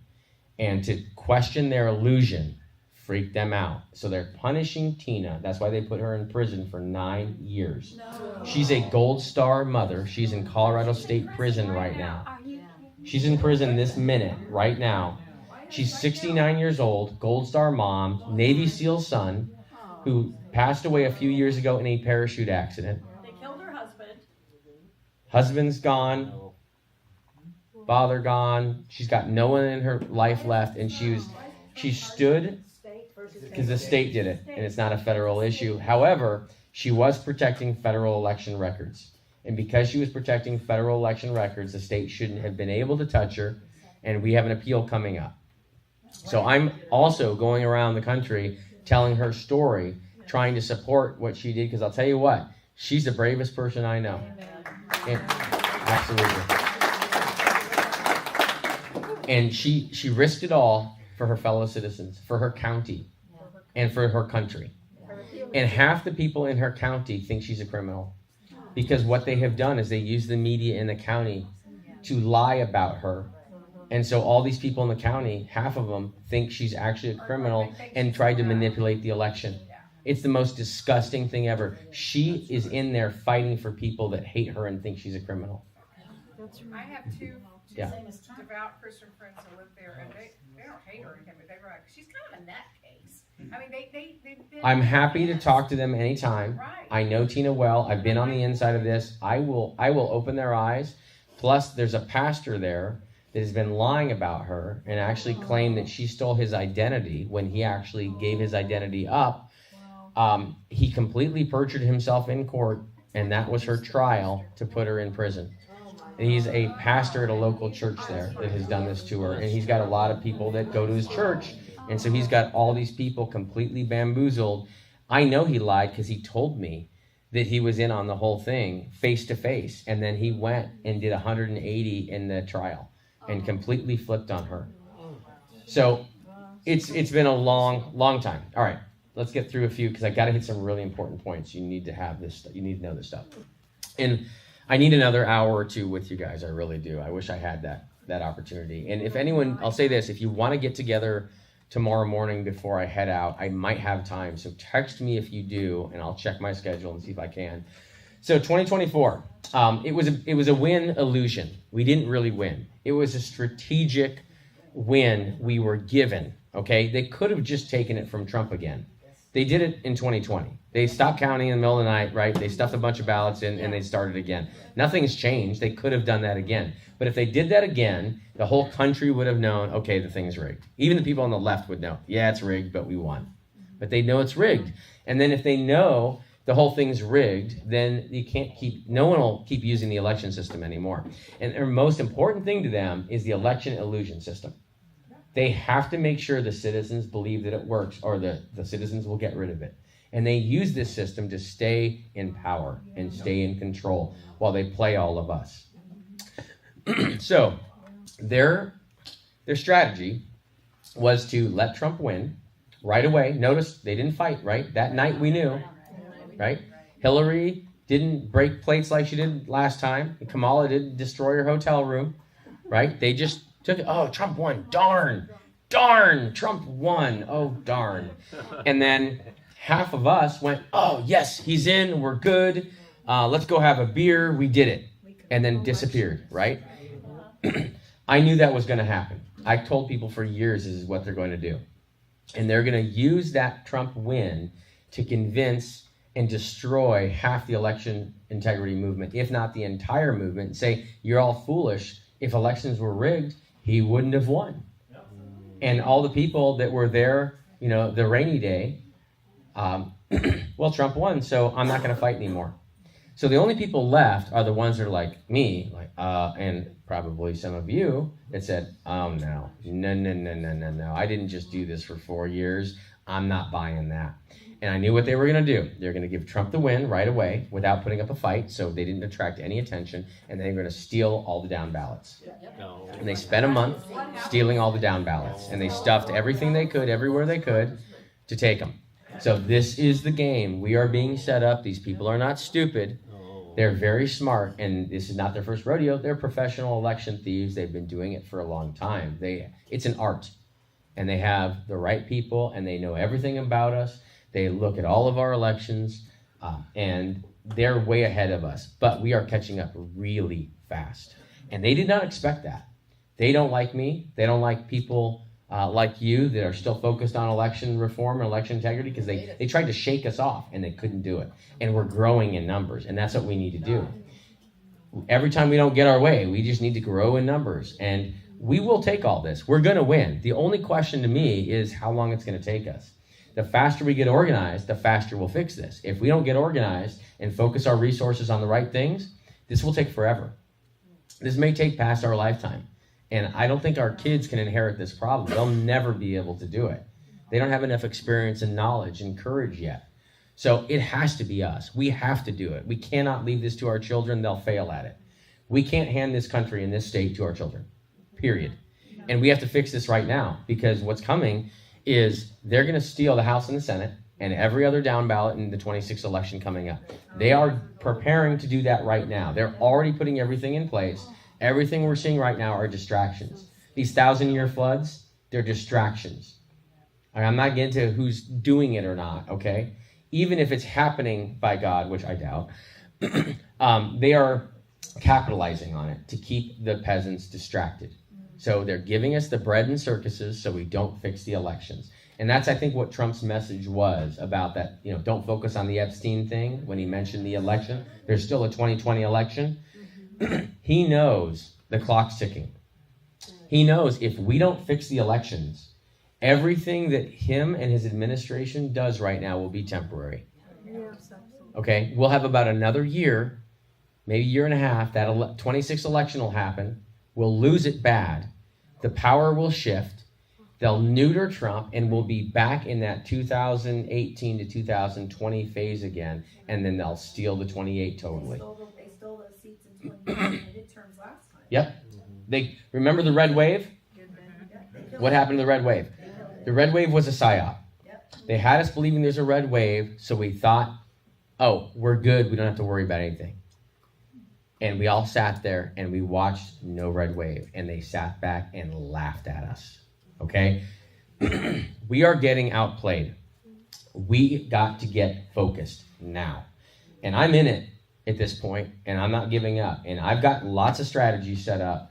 So I need you guys to find out who's serious about fixing this problem. And we need to focus the resources where they need to be focused right now. I know there's a lot of problems out there. I know we've got, the child trafficking and sex trafficking and the problems with our food supply and all this other stuff. I know that.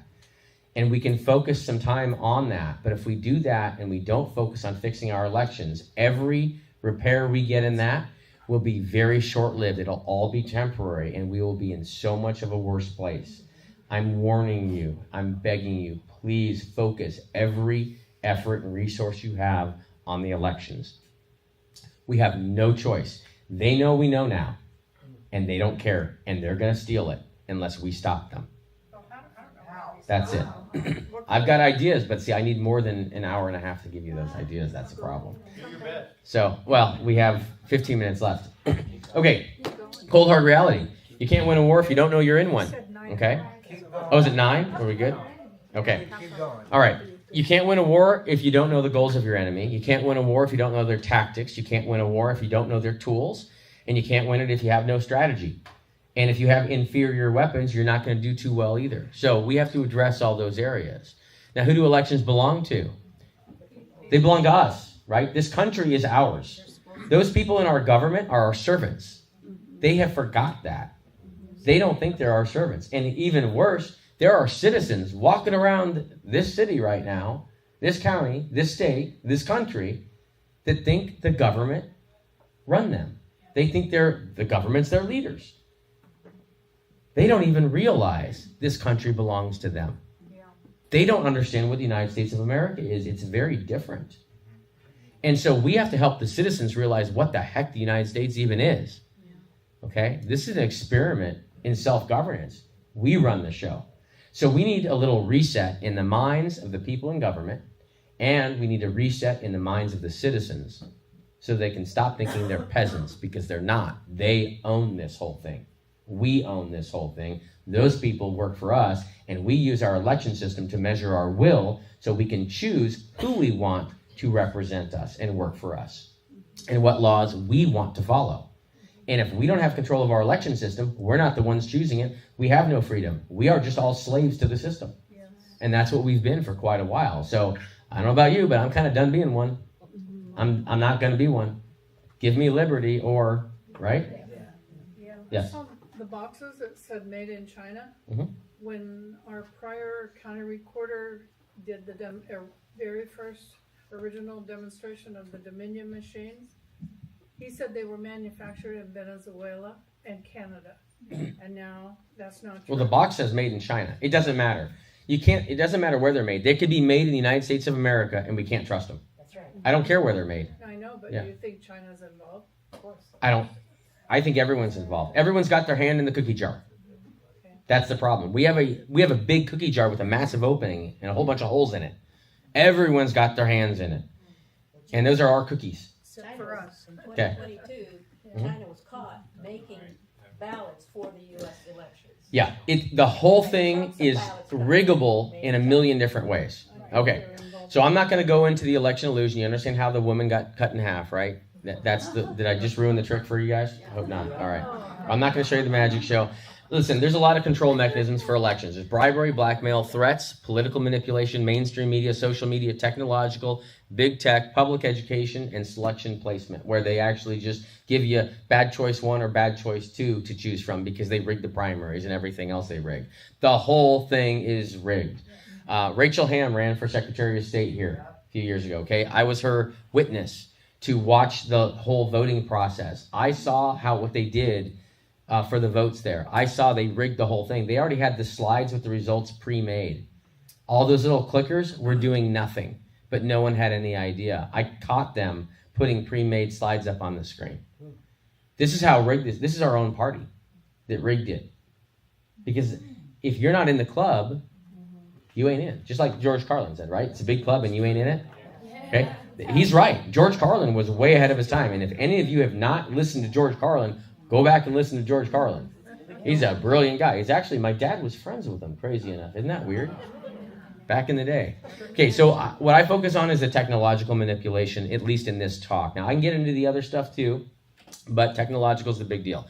So there's 4 main legs to the election stool: voter registration, voter validation, tabulation, and reporting. Okay, the voter validation system controls the number of ballots that are in circulation. If that's just a database somewhere, and your county might think they have control of it, they likely do not. Okay, and if someone injects a bunch of extra entries in that database, all those extra ballots are going to be floating out there. So what a bad guy would do is they'd put a bunch of extra entries in the database, either just by injecting them or by using the traditional legal means to do it, because they just cut the corners and add some entries in there. And then they harvest those ballots. They usually go in as undeliverable, bad addresses don't exist. Sometimes the mail carriers actually harvest those and are paid for them. Sometimes they go back to the USPS. And I've had USPS postal workers tell me this. I have a postmaster that has whistleblown on the USPS. They said the USPS is in on the whole thing at the management level. Up at the top, they're in on the election fraud. That's In why fact, the guy came down in Pennsylvania from the top, the level 24 manager came down to the dock and made that trailer disappear. Mhm. I work for the post office. Okay. And I will tell you, that guy that was driving the ballots across state lines that we were all told was fake and made it all up, he was in that hotel with me. He was scared out of his life. He was just a normal citizen. I met him. I shook his hand. He was not making anything up. He was a scared citizen blowing a whistle. Okay? I mean, literally, the fraud is in our face. It's everywhere in our face. And the postmaster told me what they do is either the mail carriers, if they're crooked, and a lot of times what they do in these small rural places is they hire contractors as mail carriers. So they hire the contractors, of course, who goes for the contracting jobs, right? People that want to manipulate the election. And they harvest the ballots as they go out to people that don't exist. They fill them in and they shove them back into the system. And we never see them. And your county never knows because your county just blindly and stupidly goes off the database the state gives them to use. That's the front-loaded manipulation. That's one way they manipulate it, and I think that's how they're doing it most of the time now. But there are many other methods of manipulating it. And yeah, I've had USPS people tell me this is what happens. Okay, so that's the voter registration database. Massive problems. Shiloh's going around cleaning your voter registration databases right now, which is great. However, I've asked him a million times, and I would like to meet Shiloh and talk to Shiloh because I've asked him, what are you doing to fix the system that allowed the dirty records in there in the first place? And how do you know that they won't? And how do you know they won't show right back up? Because if anyone knows computers, you click one button and all those entries could be back like that. I mean, literally, you can spend 6 months removing 2 million records that aren't supposed to be in there, and in one click of a button, those 2 million records are back in the system right before the day before the election. Right? There's no way to control it. We have a broken system. So just cleaning them alone is not good enough. So I want Shiloh to contact me, and I want to have a discussion about how do we actually fix the system so we don't have the same problem When you talked to again. him, he said he cleaned 54,000 from our county rules. Mhm. How is it that there's 54,000 and need to be cleaned 6 months after our election where everything's supposed to be clean? I know. It's like sweeping a dirt floor, as Sean Smith says. Yeah. So we need to fix the problem. Okay. Then you have the voter validation system, which we're told, don't worry if all those ballots are floating out there. We check the signatures when they come back. Okay. Now, you guys, do you have an Agilis machine from Runback that checks the signatures, or do people actually check the signatures? Both. Both? Okay. So let's talk about the people. Is anyone in this room that has been a signature verifier? No, we've observed them. We've Pure observed ballots? them. We've observed them. Observed. Okay. We're observers. Okay. You observed it, but you weren't actually a verifier. Okay. So I've asked the verifiers, were you trained? So we were allowed right there. I've asked the verifiers, were you trained? And most of the time what I hear is, yeah, we had 15 minutes of training. Sometimes I hear, no, we weren't trained. We were just trained on the job, like right when we were doing it. The longest I've ever heard was 2 hours of training. Then I asked this. I asked, well, what grade did you have to get on the test before you were allowed to actually verify signatures for real, right, when they tested you? And so what do you all think the minimum required score is on that test? 30%. 30%? Anything higher? 90? So a lot of people say 90%. That's an A, right? Okay. Let's just say it was 90. That's an A. Okay. If you make 10% error, if you get a 90, right, that means you make 10% error. That means 1 out of every 10 ballots you don't allow through when it should have allowed it through, and you disenfranchised a voter, or you allow a ballot through that was a forgery, which means that ballot you just allowed through disenfranchised someone else, right? So you would induce 10% error in the election if you got a 90. So what should it be? 100%. It should be 100%. Okay, there's no test. I've never found anyone in this country that's actually given a test. What it should, here's what you do. You give them 100 signatures. Some of them are forgeries and some of them aren't. And you have them go through it. And then you gauge them. And if they get 100% of them right, then they should be allowed to do it. You could hire a professional forensic document analyst that has 2 years of schooling, training, and certification, and they're not going to get 100%. So it is 2025. Should we have any election system that built in allows any citizen to be disenfranchised of their vote? Would you be okay if that was your son or your daughter that just turned 18 and is really patriotic and is so excited to vote, and you're like, well, unfortunately, this system is problematic, and so, 10% of the votes, get disenfranchised anyway, so would you be okay with that? Of course not. This is 2025. We have no reason not to count every single vote of every single citizen. Okay, So let's just assume you have an envelope, a mail-in ballot, and you guys probably have mail-in ballots here, right? Yes, of course. This is commie format, right? Colorado's bad too, don't worry.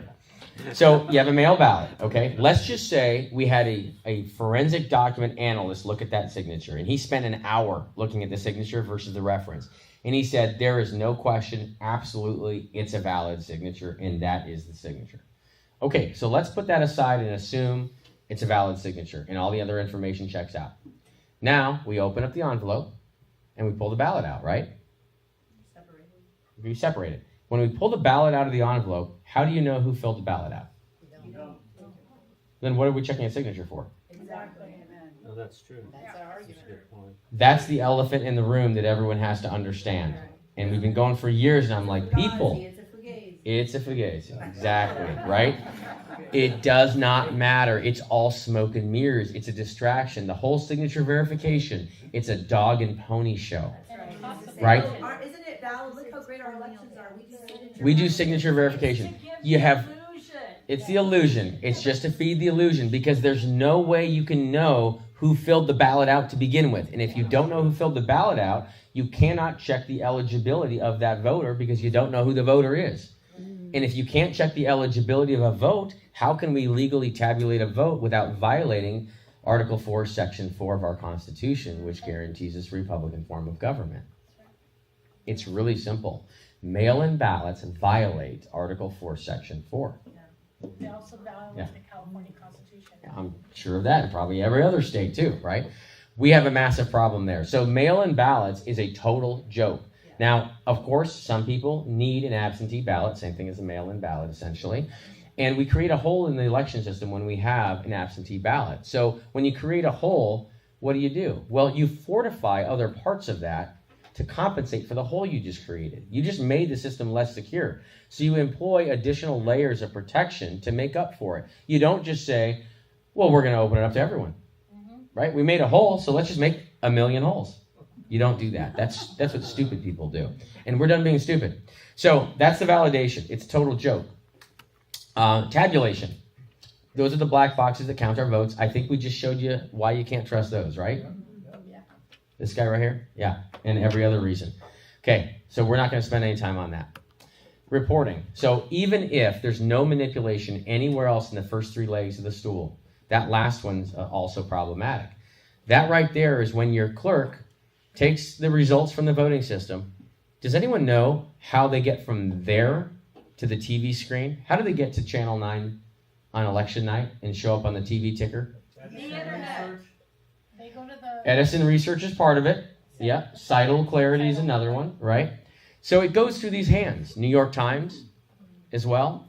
I mean, you know that it all goes through the media, goes through the New York Times actually controls all these election results as well. It's crazy, right?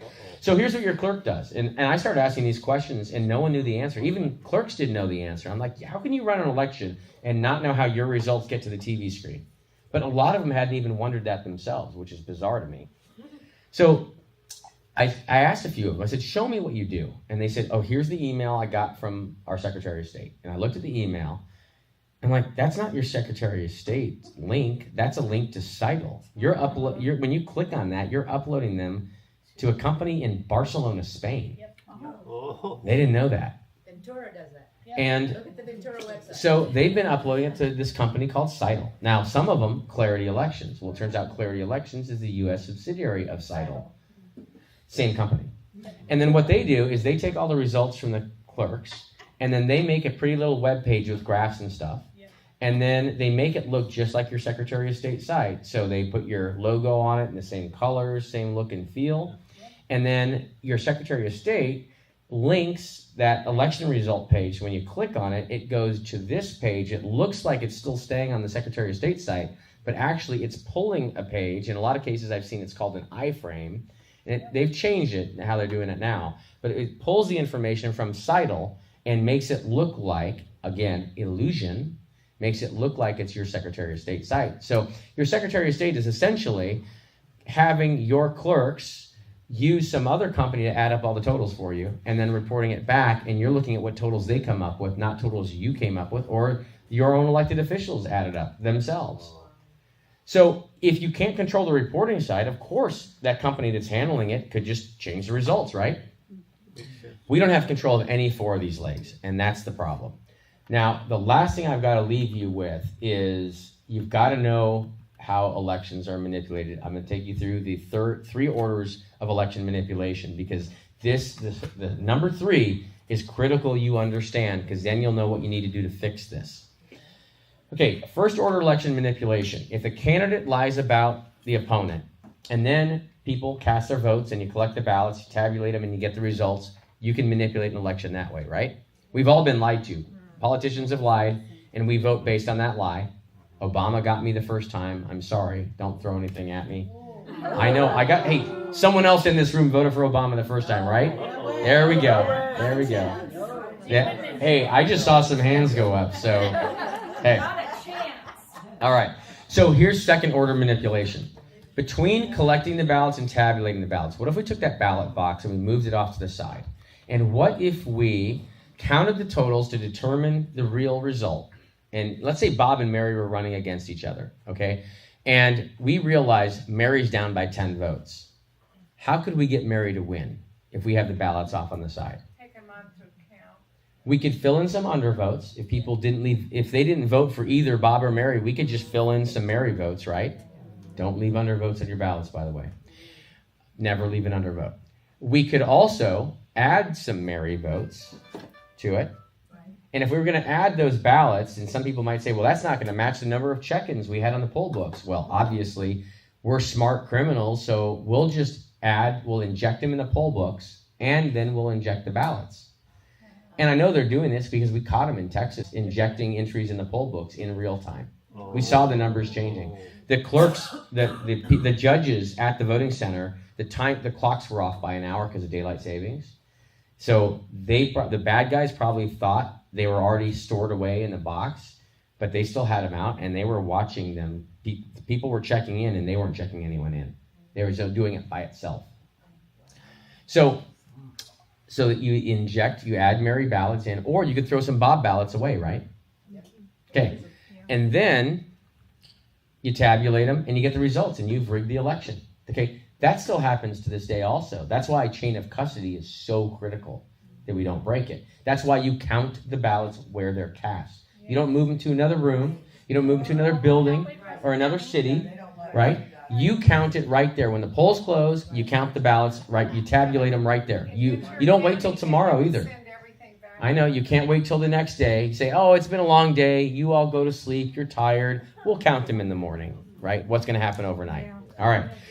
So then let's say Mary was not popular. Let's say no one liked Mary. Would people believe that Mary won if you rigged it for Mary? They'd probably question it. So what you do then, if you have the media control, is you do some hit pieces on Bob, okay? You say Bob's under investigation for jaywalking. And then you do some puff pieces on Mary. Talk about how great Mary is, how good she is to her mother. And then maybe you have a concert and you use AI to make it look like there's a whole bunch of people at the concert that Mary has. And then people don't buy that. So you say, oh, darn, we got to get real people this time. So you get some buses and you pay people and you bus them into the concert and then take a bunch of pictures to give the illusion that Mary's popular, to condition the public to accept the result. Okay? I think you've been down this road. Is it fresh enough you remember it? Okay, all right. So now let's get into third order, and this is, I believe, what they are doing, and this is brilliant, and I don't think Trump even gets this. I don't think anyone in the Trump administration gets this yet, and I think a lot of people that are really high up in the election integrity movement haven't quite figured this stuff out, and it frightens me, and this is why I'm trying to get this in as many heads as possible, so hopefully we raise everyone's collective understanding of this. Okay, stage one. Okay. At mainstream media, FBI, DHS, CIA, and CISA propaganda tools for the bad guys.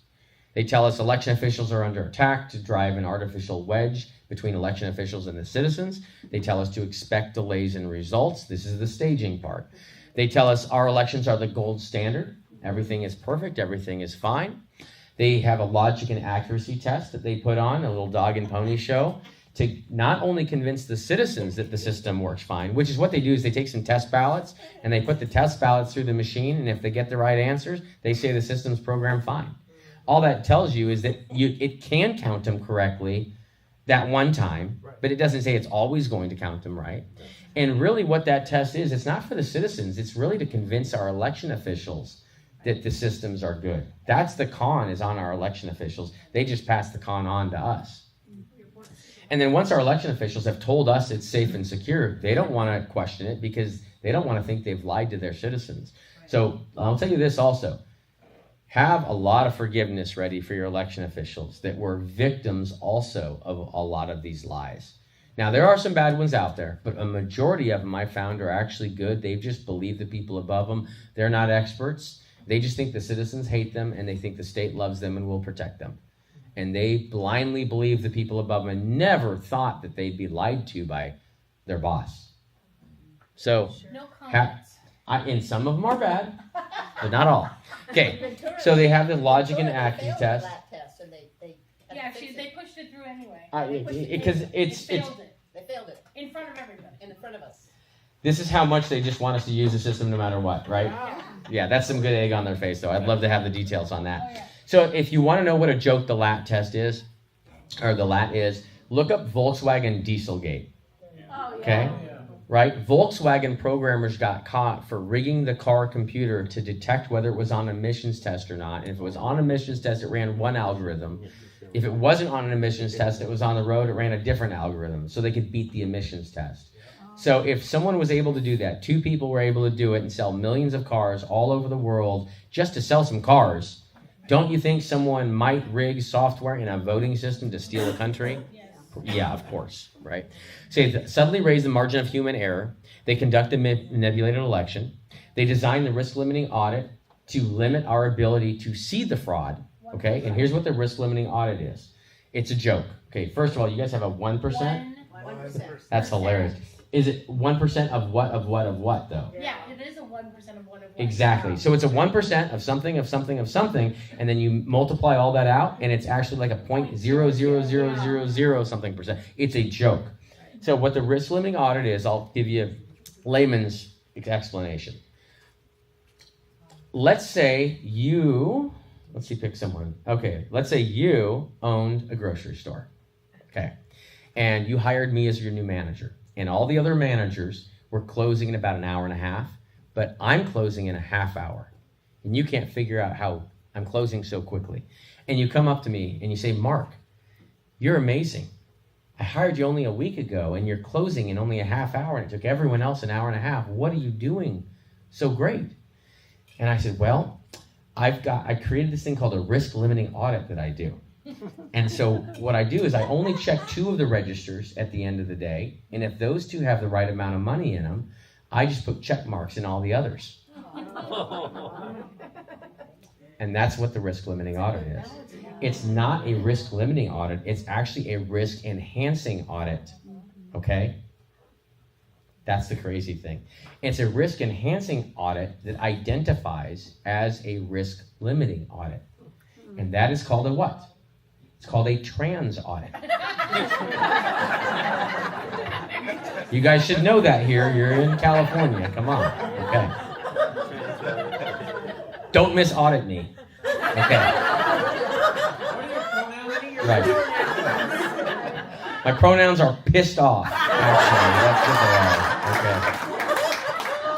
Okay. So they explain any mistakes we do find. They say, oh, it's just an isolated error. What's the word they use all the time? It's a glitch. It's a glitch. By the way, you got glitched out of your freedom, just in case you were wondering, okay? It's a glitch. There's no glitches, okay? Glitches in computers happen when there's a hardware malfunction. That's when software glitches, okay? It's something that the software can't account for. In the hardware, that's a glitch. We're not having glitches, okay? We're having intentional manipulation being disguised as glitches, okay? Then if we find enough mistakes, they say, well, you're right, but we're not going to bother looking into it because it didn't affect the results of the election. Right? We've heard that over and over again. That's why we're starting to see all these patterns. Okay, so that's stage 1. That's the staging. Okay, now, they create headroom. They remove the citizenship citizenship question from the census. Do you remember that about 15 years ago when we couldn't figure out why they did that? Okay, what they did is they created a census system that we now cannot validate. Okay, because if illegals are on our census, how on earth are we ever going to validate the information on it? We're going to go find the illegal? By the way, do you really think there's a line of illegals coming in asking to fill our census out? Was that a movement? I missed it. Right? So it was just for them to abuse the census, okay? To abuse our population numbers. So it allows them to inject more entries into the census, to inflate the census, okay? To create headroom, so they can then inflate the voter registration numbers. Because if they don't inflate the headroom of the census first, you end up with more registered voters than you have in the county. And the peasants start to figure out there's a problem. And they've done that. Yes, I know. That's why we caught them. Yes. And then we don't want more voters than there are registered voters, because the peasants figure that one out too, because we're smart peasants. And so what they do is they've got to increase the number of registered voters as much as possible, because the real voters and the registered voters, this gap right here is the headroom that they manipulate the elections in.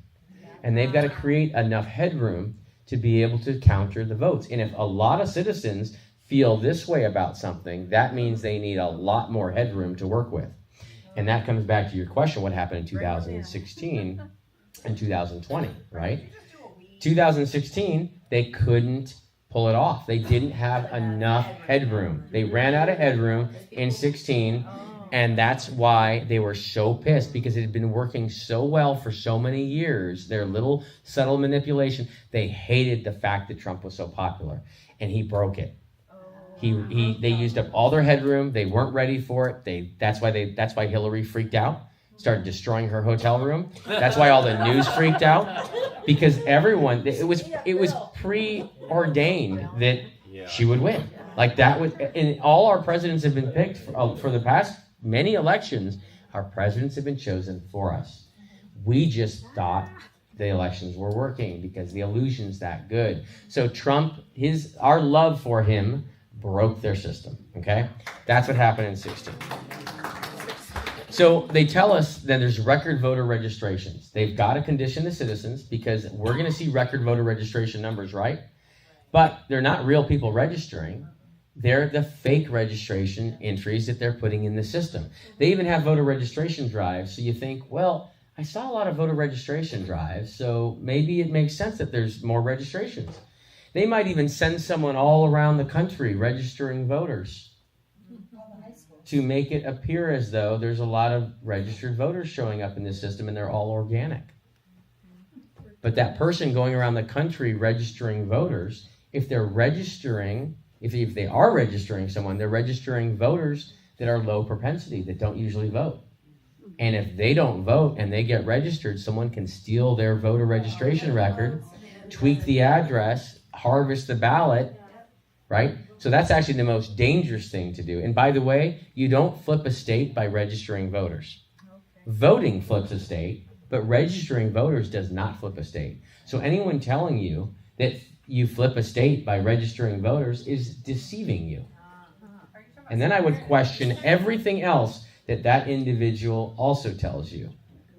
And you don't want to vote early. That's also really dangerous. And you're going to find out why voting early is bad. And we know mail-in ballots bad. So if someone's pushing mail-in ballots and early voting and telling you that registering voters flip states, they might be setting you up. All right, so they tell us record voter registration. They take the voter registration control away from the counties. Now they have the DMV doing it. Now they have all these NGOs that are doing it, because the whole goal is just to get as many entries in there as possible to make as much headroom as possible. They even register underage children to vote, okay? And they can't vote, but it does open it up to mistakes, like them accidentally getting ballots, which has happened. And then when they become 18, they automatically activate their records. How nice of them. So even if that kid is not going to vote, their record goes active automatically on their 18th birthday. Perfect opportunity to be able to harvest it and use it to send a ballot in for them. It's. Didn't you push back on any of these? I know. Of course, and that's how you know that it benefits them anytime you question it, because we're on to them. We know what they're doing now. Okay, They create phantom records, and typically what I've seen is they take an existing record and they copy it, they get a new voter ID, and they tweak one little thing in the record, like they change a letter in a name or one little part of the address. And because then if they get caught, they explain it away as a typo. These are professional illusionists, right? So they're not just going to pull them out of thin air. It's better to take an existing one so there's always a plausible excuse. These people are smart. And then if you do find a record that needs to be removed, they make it almost impossible. You could literally go register your, don't do this, but you probably could register your dog to vote. You could probably walk in with Fido and you could say, I'd like to remove this registration. My dog accidentally, he got registered to vote by accident. We'd like to remove him. And the election official would probably look at him and go, well, I see it's a dog, but by law, we have to wait for Fido not to vote in 2 elections before we can remove the record. Right? That's part of the scam too, right? Okay. So then, here's how they finish the deal. This is the feedback loop they've created, and it's brilliant. Okay. So, they, of course, use the mainstream media, FBI, DHS, CIA, and CISA, record voter participation. We get all that. Then, here's what they do. They let us cast our votes. And they watch. They monitor who votes. Why do you think they do that? Here's why. If I know your party affiliation, would I have a pretty good idea of what your ballot would look like? I'd be fairly accurate, right? Okay. What if not only do I know your party affiliation, but I have all your voting history? What if I go by all the other databases of information that are available also, like your geolocation data? What if I buy all your purchase data from Amazon? What if I buy the credit card data from Visa and see where you shop and what you buy? All the databases are out there. You've agreed to all your data being taken, all those terms of service that none of you ever read, and you just click OK because you want that free software? Yeah. That's what it's giving them ability to do, and that's a big business. Collecting that data and selling that data is big business in itself. It's not free. Gmail, perfect. Every email you've ever sent in Gmail, right? Or Yahoo. Or Microsoft. They're able to mine all of that. And so imagine you're a bad guy and you want to manipulate elections. And you buy all that data and you're a bad guy, so you have plenty of resources to do it, right? We know there's billions of dollars in elections, right? So you buy all these databases. Now, what if I had a database on you and I knew everything about you? Everything. I would really know what your ballot's going to look like. I know how you feel about everything. So if I just knew what your ballot looked like, what races were on it, and I knew everything about you, and I knew you voted, I could build an election result model on the side here. And I could put credit for your ballot in this result model, a model of the election results. I don't even need to look at your ballot. I just need to know you voted. Now, how would I know that if you mail your ballot in? Well, these guys are real smart. I think I've said that a few times, right? Here's what they did. They created this mail-in ballot tracking system. And they created it and told us it's for us little peasants to feel comfortable voting by mail. And they told us that, so we'd pay for it. And if we caught them making it, we'd say, yeah, we asked for it. But it wasn't for us. It was for them. It was so they knew you voted by mail. And then they could add the credit for your ballot in the election result model they're building. Then, if you don't vote by mail and you go in person, you're checked in on an electronic poll book. And they know instantly there. Remember that electronic poll book that's on that APN on the SIM card that's in it, right? They know right away you showed up to vote there. And they add the credit for you in their election result model. So they've created a system that allows them to know what the results of the election are without ever having to look at a ballot.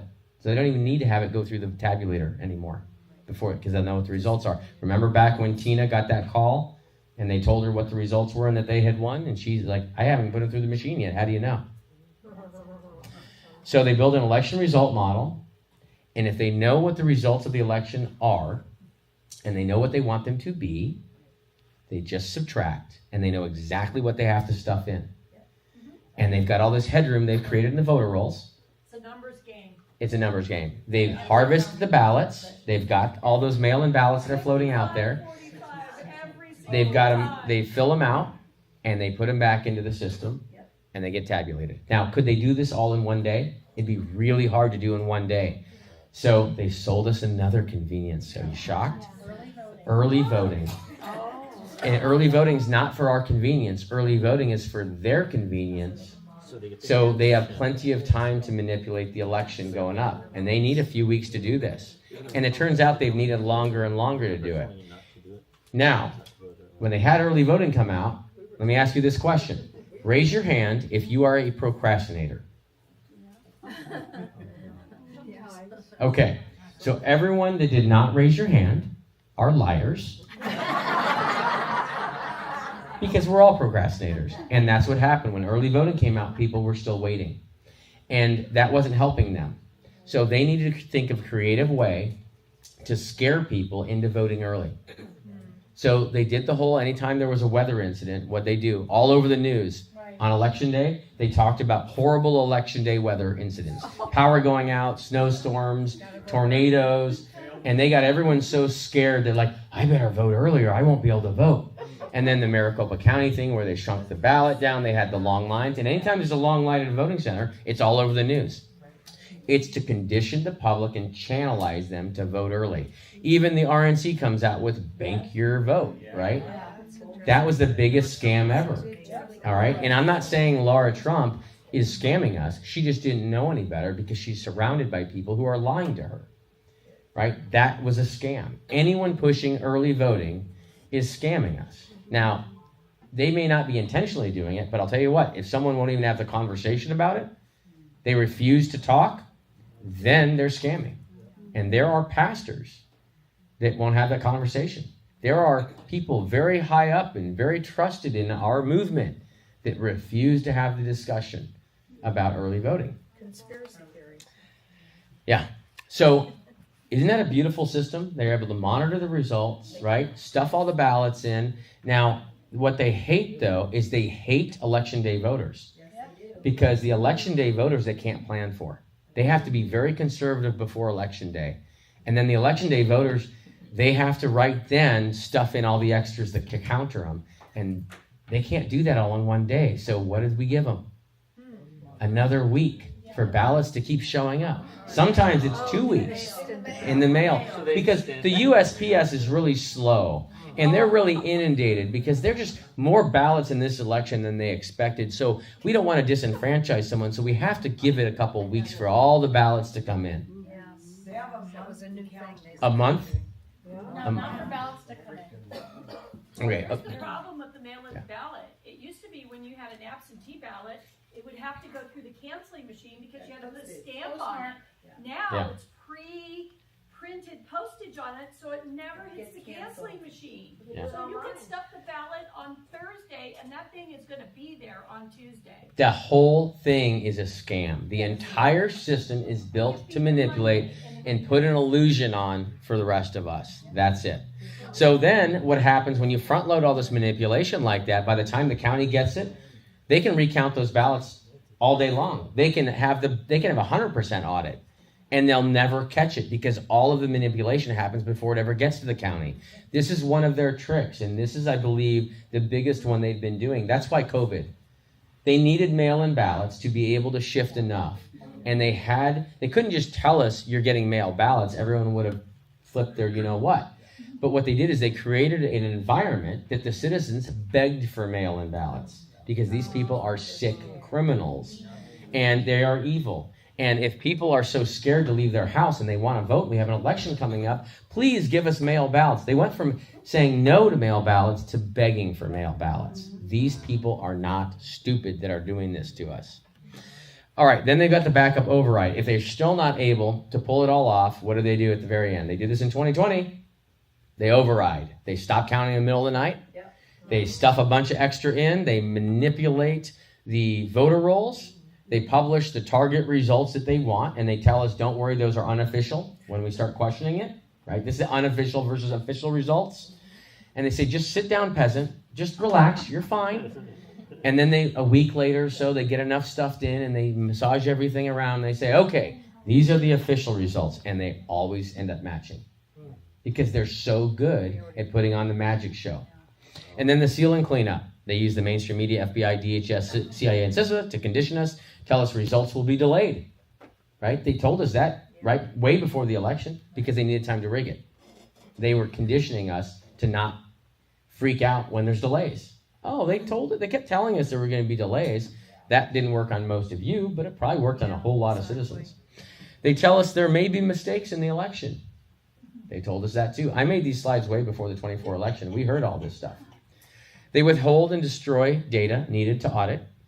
They have the risk limiting audit they hide behind. Oh, it passed the 1% of the 1% of the 1% of the 1%. Little peasants.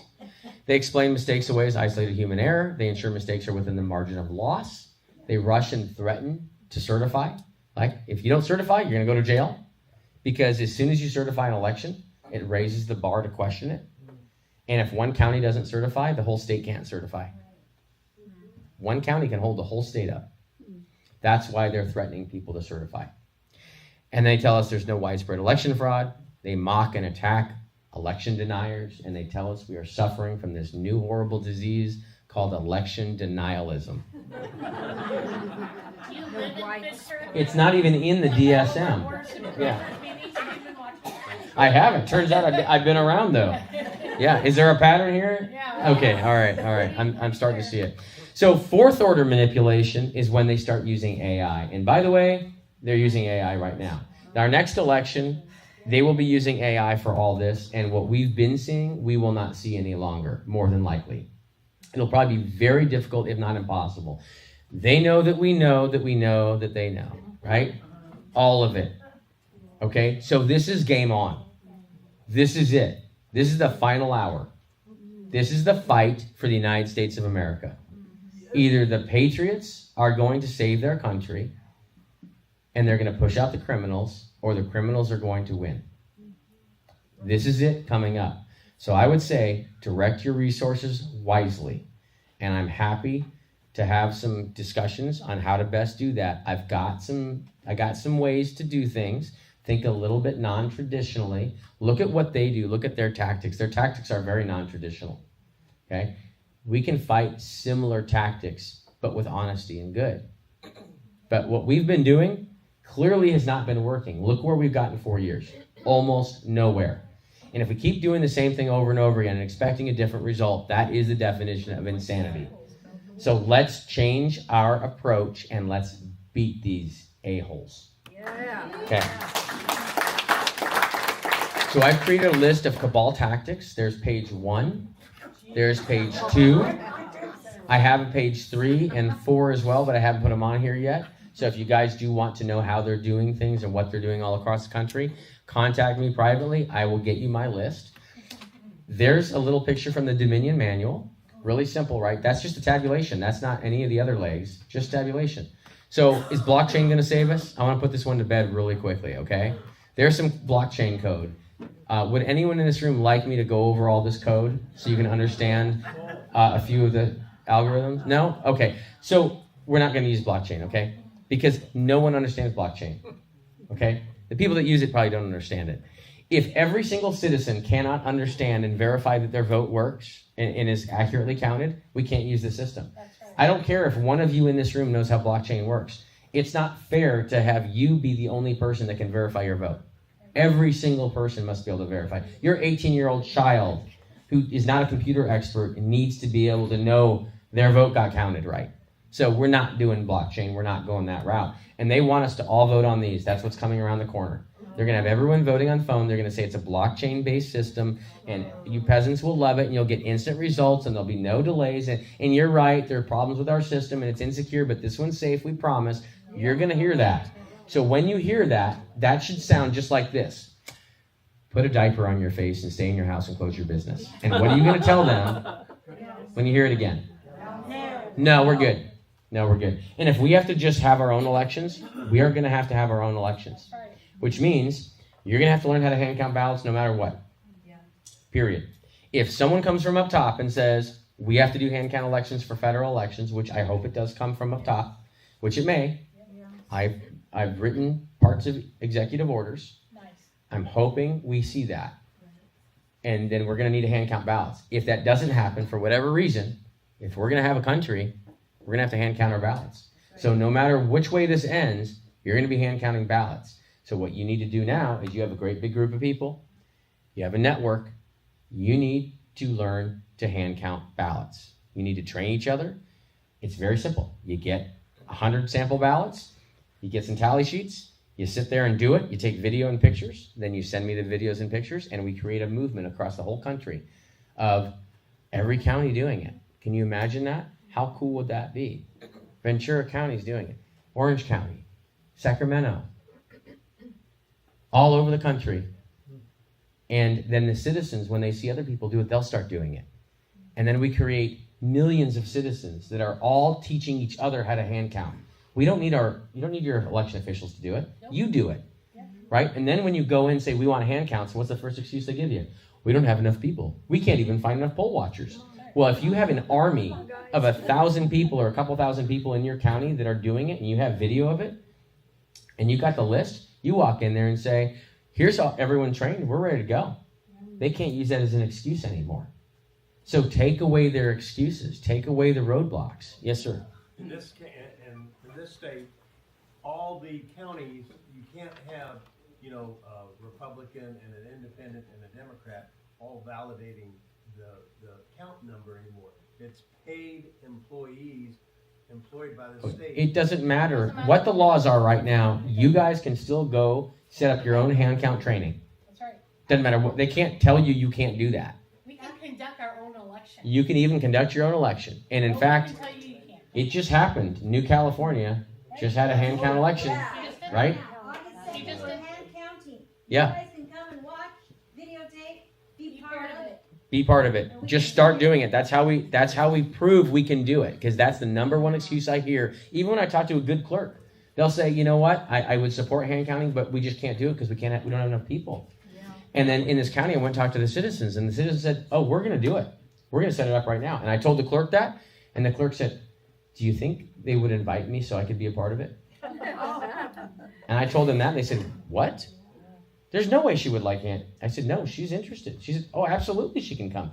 So that relationship now, that wedge has just been disintegrated, and now the clerk is going to work and do the hand counts with the citizens.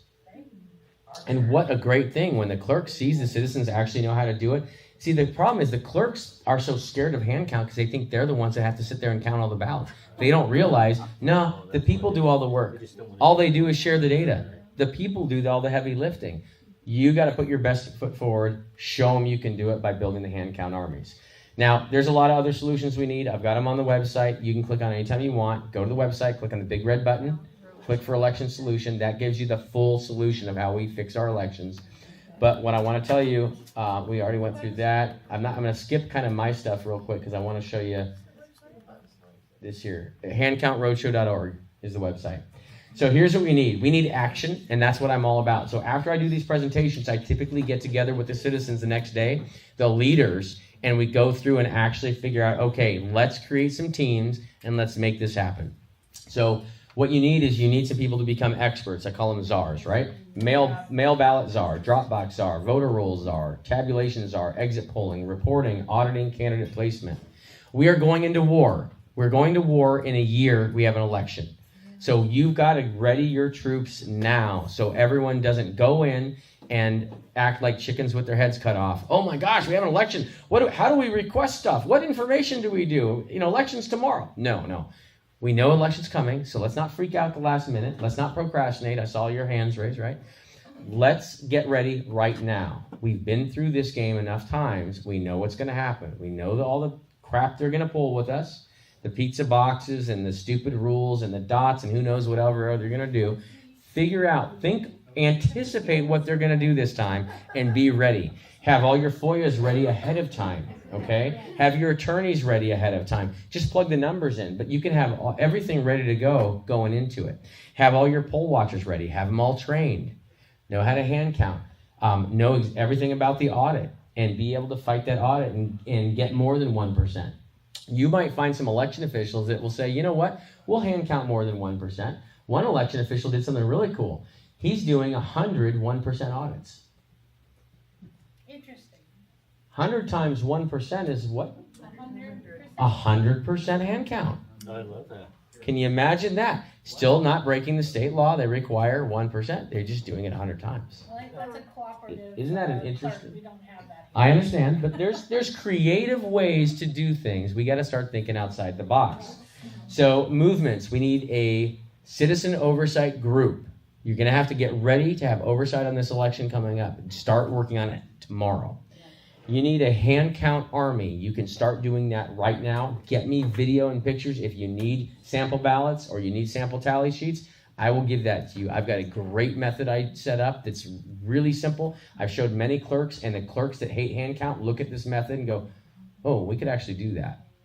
So look at what I've got. If I had more time, I'd show you the video. But I'll show you where to find it. Make Election Day great again. We need that movement. Create that movement. I'm talking yard signs, bumper stickers, billboards. Make Election Day great again. You guys seem to have some pretty nice weather here. How about an Election Day picnic to bring awareness and attention to how great it is to vote on Election Day? Election Day stickers. I voted on Election Day. Not just I voted on Election Day. And you're going to have your kids have a contest to make the stickers. Get your kids involved. Have them a sticker contest to make Election Day. I vote on Election Day stickers, okay? Then when all the kids make their sticker ideas, then you go to the gym and you put all their stickers up on a board and you number them and you hand out paper ballots to everyone. And they vote on the top 3 stickers with the paper ballots. And then the kids get together and you tell the kids, all right, kids, let's count. And the kids hand count their paper ballots to pick the top 3 sticker winners. Do you see all the check boxes here? Right? We're knocking all kinds of things off, getting our kids involved. We're doing something really cool. We're bringing attention to voting on Election Day. And then the top 3 stickers, you get them made and you hand them out in your county on Election Day. And then that shows everyone how great it is to vote on Election Day. Because the more people that vote on Election Day in person, the harder it is for them to manipulate the election. I got lots of little ideas like this, okay? They are very low effort, high impact ideas. Creative, playing their same little stupid guerrilla tactics, but in a really cute way. We can do this. We need an opt-out movement to opt out of mail ballots. Can you do that here? No. Okay, ask. Maybe they can set you up with something. And even if they say no, They have to send out. if there isn't a facility to opt out, you guys could have your own opt-out movement. Can you imagine this? You do your own opt-out movement. We're opting out of mail ballots, and you go around and get petitions, and everyone signs if they want to opt out, and then you walk in there and you show them, here are 10,000 people that have opted out, and they say, well, we don't allow opt-out. We're like, I understand that, but here's 10,000 people that don't want it. So what we've done, what we can do is we did a campaign 4 years ago. We handed out these little cards telling everybody vote on Election Day, and do not use your mail-in ballot. Go to the polling place, surrender your mail-in ballot, request an on-demand paper ballot, and request that they ran out of paper at all the polling places. Okay, Because we had enough people doing and then you also do this. What you do beforehand is you go to your election officials and you tell them, we're going to have a massive turnout on Election Day. So we want to make sure that no one has surprises and there's plenty of resources available. What are you doing to prepare for all of these voters that are going to show up on Election Day? We're going to have more than you've ever seen on Election Day. And put them on notice, but in a nice way, and say, what can we as citizens help to make sure we all have a nice, smooth day on Election Day? Get ahead of the game. Yeah. Yes? So would a way to maybe facilitate that is a combination of the opt-out and the Election Day movement, which is you show up with 10,000 signatures of people that say, I'm voting on Election Day. And you plop it over to them, 2 weeks or whatever before A month. election. Yeah, give them plenty of time to adjust properly. Say, Yeah. I will vote on Election Day. They know these people are going to show up. We can have our door. And then you video that also, right? And then you put that out in the media, because what it does is it grows that movement.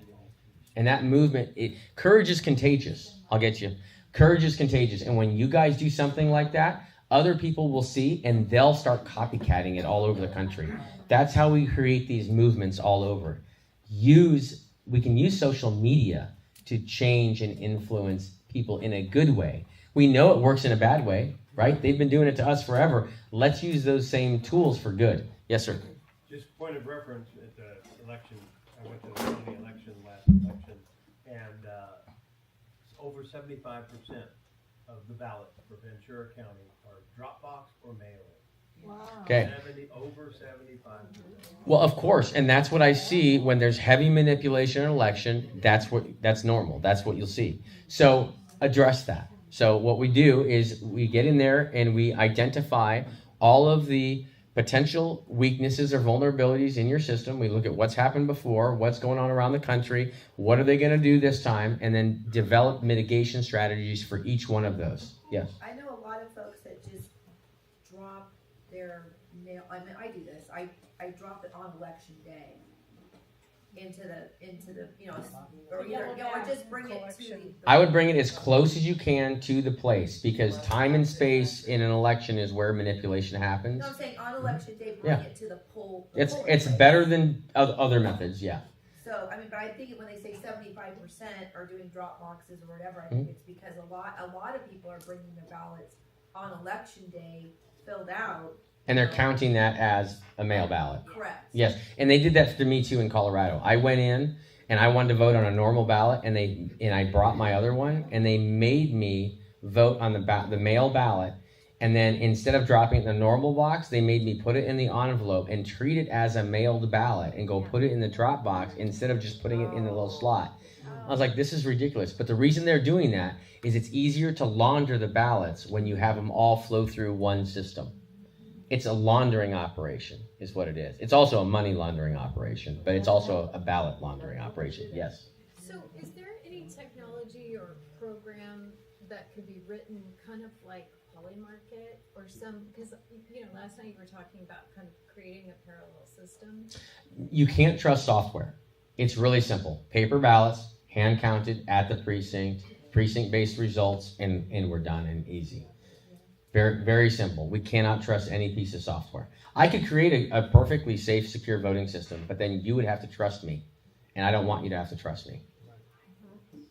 That's the problem. We cannot have a system based on trust. We have to have a system that is so transparent that trust is earned because of its transparency, not because someone mandates trust.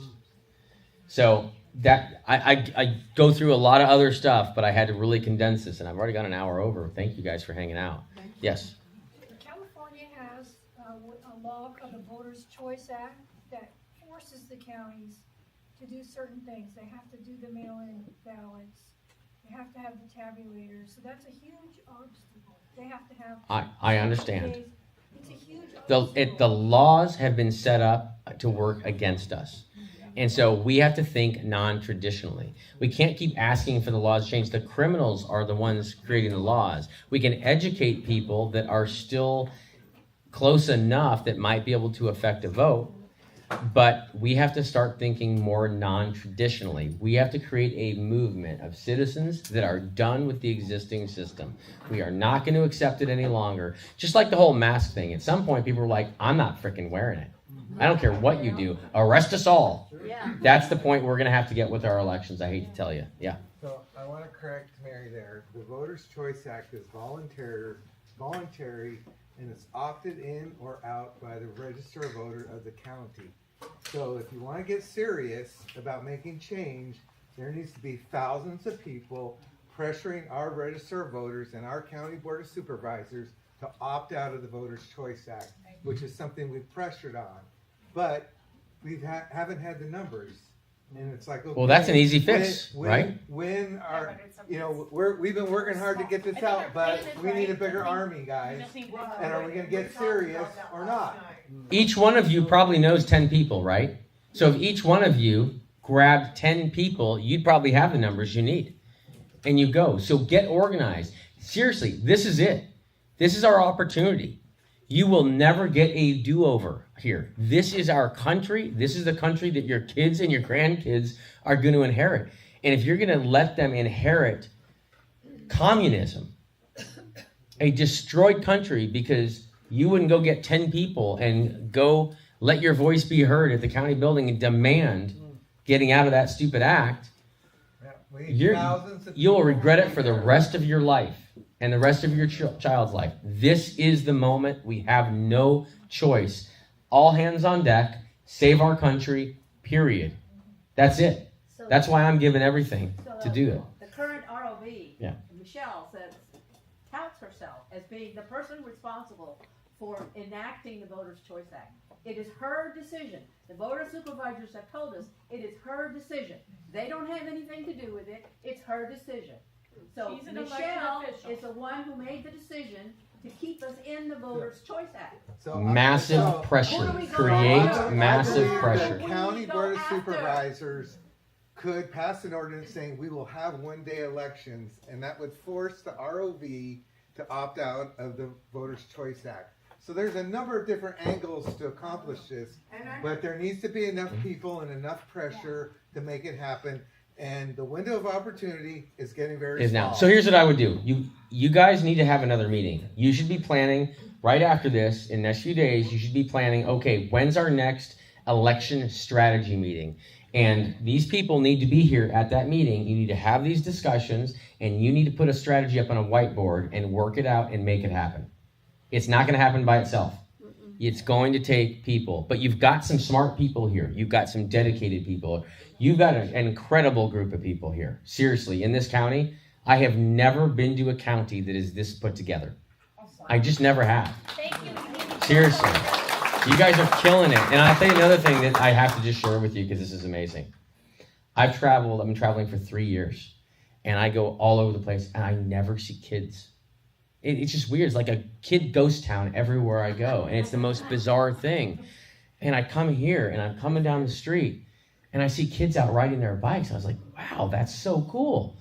And then I see some more kids riding their bikes and scooters. And then I pull into this lot and I've been living in the lot for a couple of days. And I get back last night and I pull in and there's kids everywhere in the lot. There's like 20 kids out and they're all playing and having fun with each other. And I thought, this is the coolest thing ever. Literally, who would have thought Ventura County just happens to be like a haven? So whatever you are doing something right if children are not glued to these stupid little demon devices and they're out enjoying themselves. So you're doing it for them. You got to do it for them. You've got a great opportunity here. Do this for your county, do it for your state, and do it as an example for your entire country. Yes, I sir. have a question. When we're talking about pressuring the supervisors, you're pressuring them to give up their jobs because they know that's how they got in. It's through the fraudulent election. Mm-hmm. And I just don't know how you pressure someone to do something that he knows he's going to give up, he's going to lose the election. Well, it depends on the person. You have to look at how to get to them. If you can talk to a person, if they've got a heart, if they know that there's a higher being, you might be able to reach them through a different angle. If they just don't care and they're just disconnected and they're only out for themselves, there are different types of pressure. People don't like pressure, in case you didn't realize that. Okay? People will go from an area of high pressure, they will escape to an area of low pressure. There are many ways to create pressure, uncomfortable pressure, that causes people to change their direction. There's a reason why there was an election advisory committee that they, on their own, drafted a resolution for and passed it. We pushed and pushed and pushed, but guess what? We hadn't shown up since, I think, January. I think January was the last time we showed up. And in April, all of a sudden, lo and behold, there's a resolution on the agenda to create this election advisory committee. Now, I'm not saying that that's the end all be all. It may end up being nothing. But the point is that in my opinion, that was 18 months of pressure that finally made some of them do something. It will happen. If you keep working, it'll happen. If you don't, the only way to guarantee a loss is not to play. Okay, if you don't put the effort in, you're guaranteed to lose. And that was with 5, 6, 20, 25 people in a meeting. Right. So imagine if we had 100, 200, 300, 500, and that's what our goal was. Right. But never we're really happened. volunteers. We only can do so much. But we've got a lot bigger group of people here from a lot of groups. And are we going to band together and work together? And You have to. slay this beast. You have to do it. It's like Restore the Vote can't do it on their own.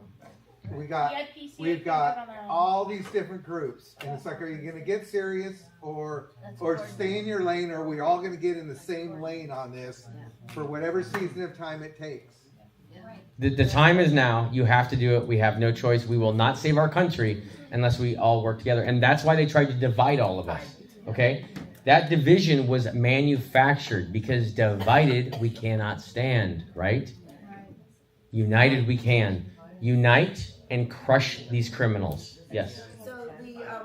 So Reform California has the voter ID initiative for Carl DeMaio. Are you familiar with that? I'm not, but let's do this since it is late. Yeah. Call me, and I'm happy to discuss that, and let's talk some strategy. And there's a few of us that we probably need to bring in and go over all this. I'll do what I can to help you. So know that that's not going to affect this next election, No, it's not. and it's a good thing. No, I was just talking But- about the energy that's being used for that. The strategy of double dipping in a way, using that same Leveraging platform and leveraging it for some of these other things that we want to do. We've gotta figure out what we wanna do first. But that's it. Obviously, everybody knows that's at the state level. It's a constitutional amendment. It's not going to help us in this election. And It's not gonna help us in this county. there's things that we can do now that could impact this next election. So Okay. I think we're. Well, I'll close it up with this last thing. If you want to see the brief that I wrote for Jim Jordan, if you go to my website, handcountroadshow.org, and you click on that little RV picture, you can download the PDF. That's the brief I had handed to Jim Jordan the day before the weaponization hearings. And I had it handed to a bunch of other Congress people as well. And I'm still waiting on a call, but if you want to see what at least I handed to them, you can read it. I think it might be a little eye-opening as to what they absolutely know because that was in their hands. So anyway, thank you all. I appreciate. Let me go an hour over. Thank you for everything. And thank you.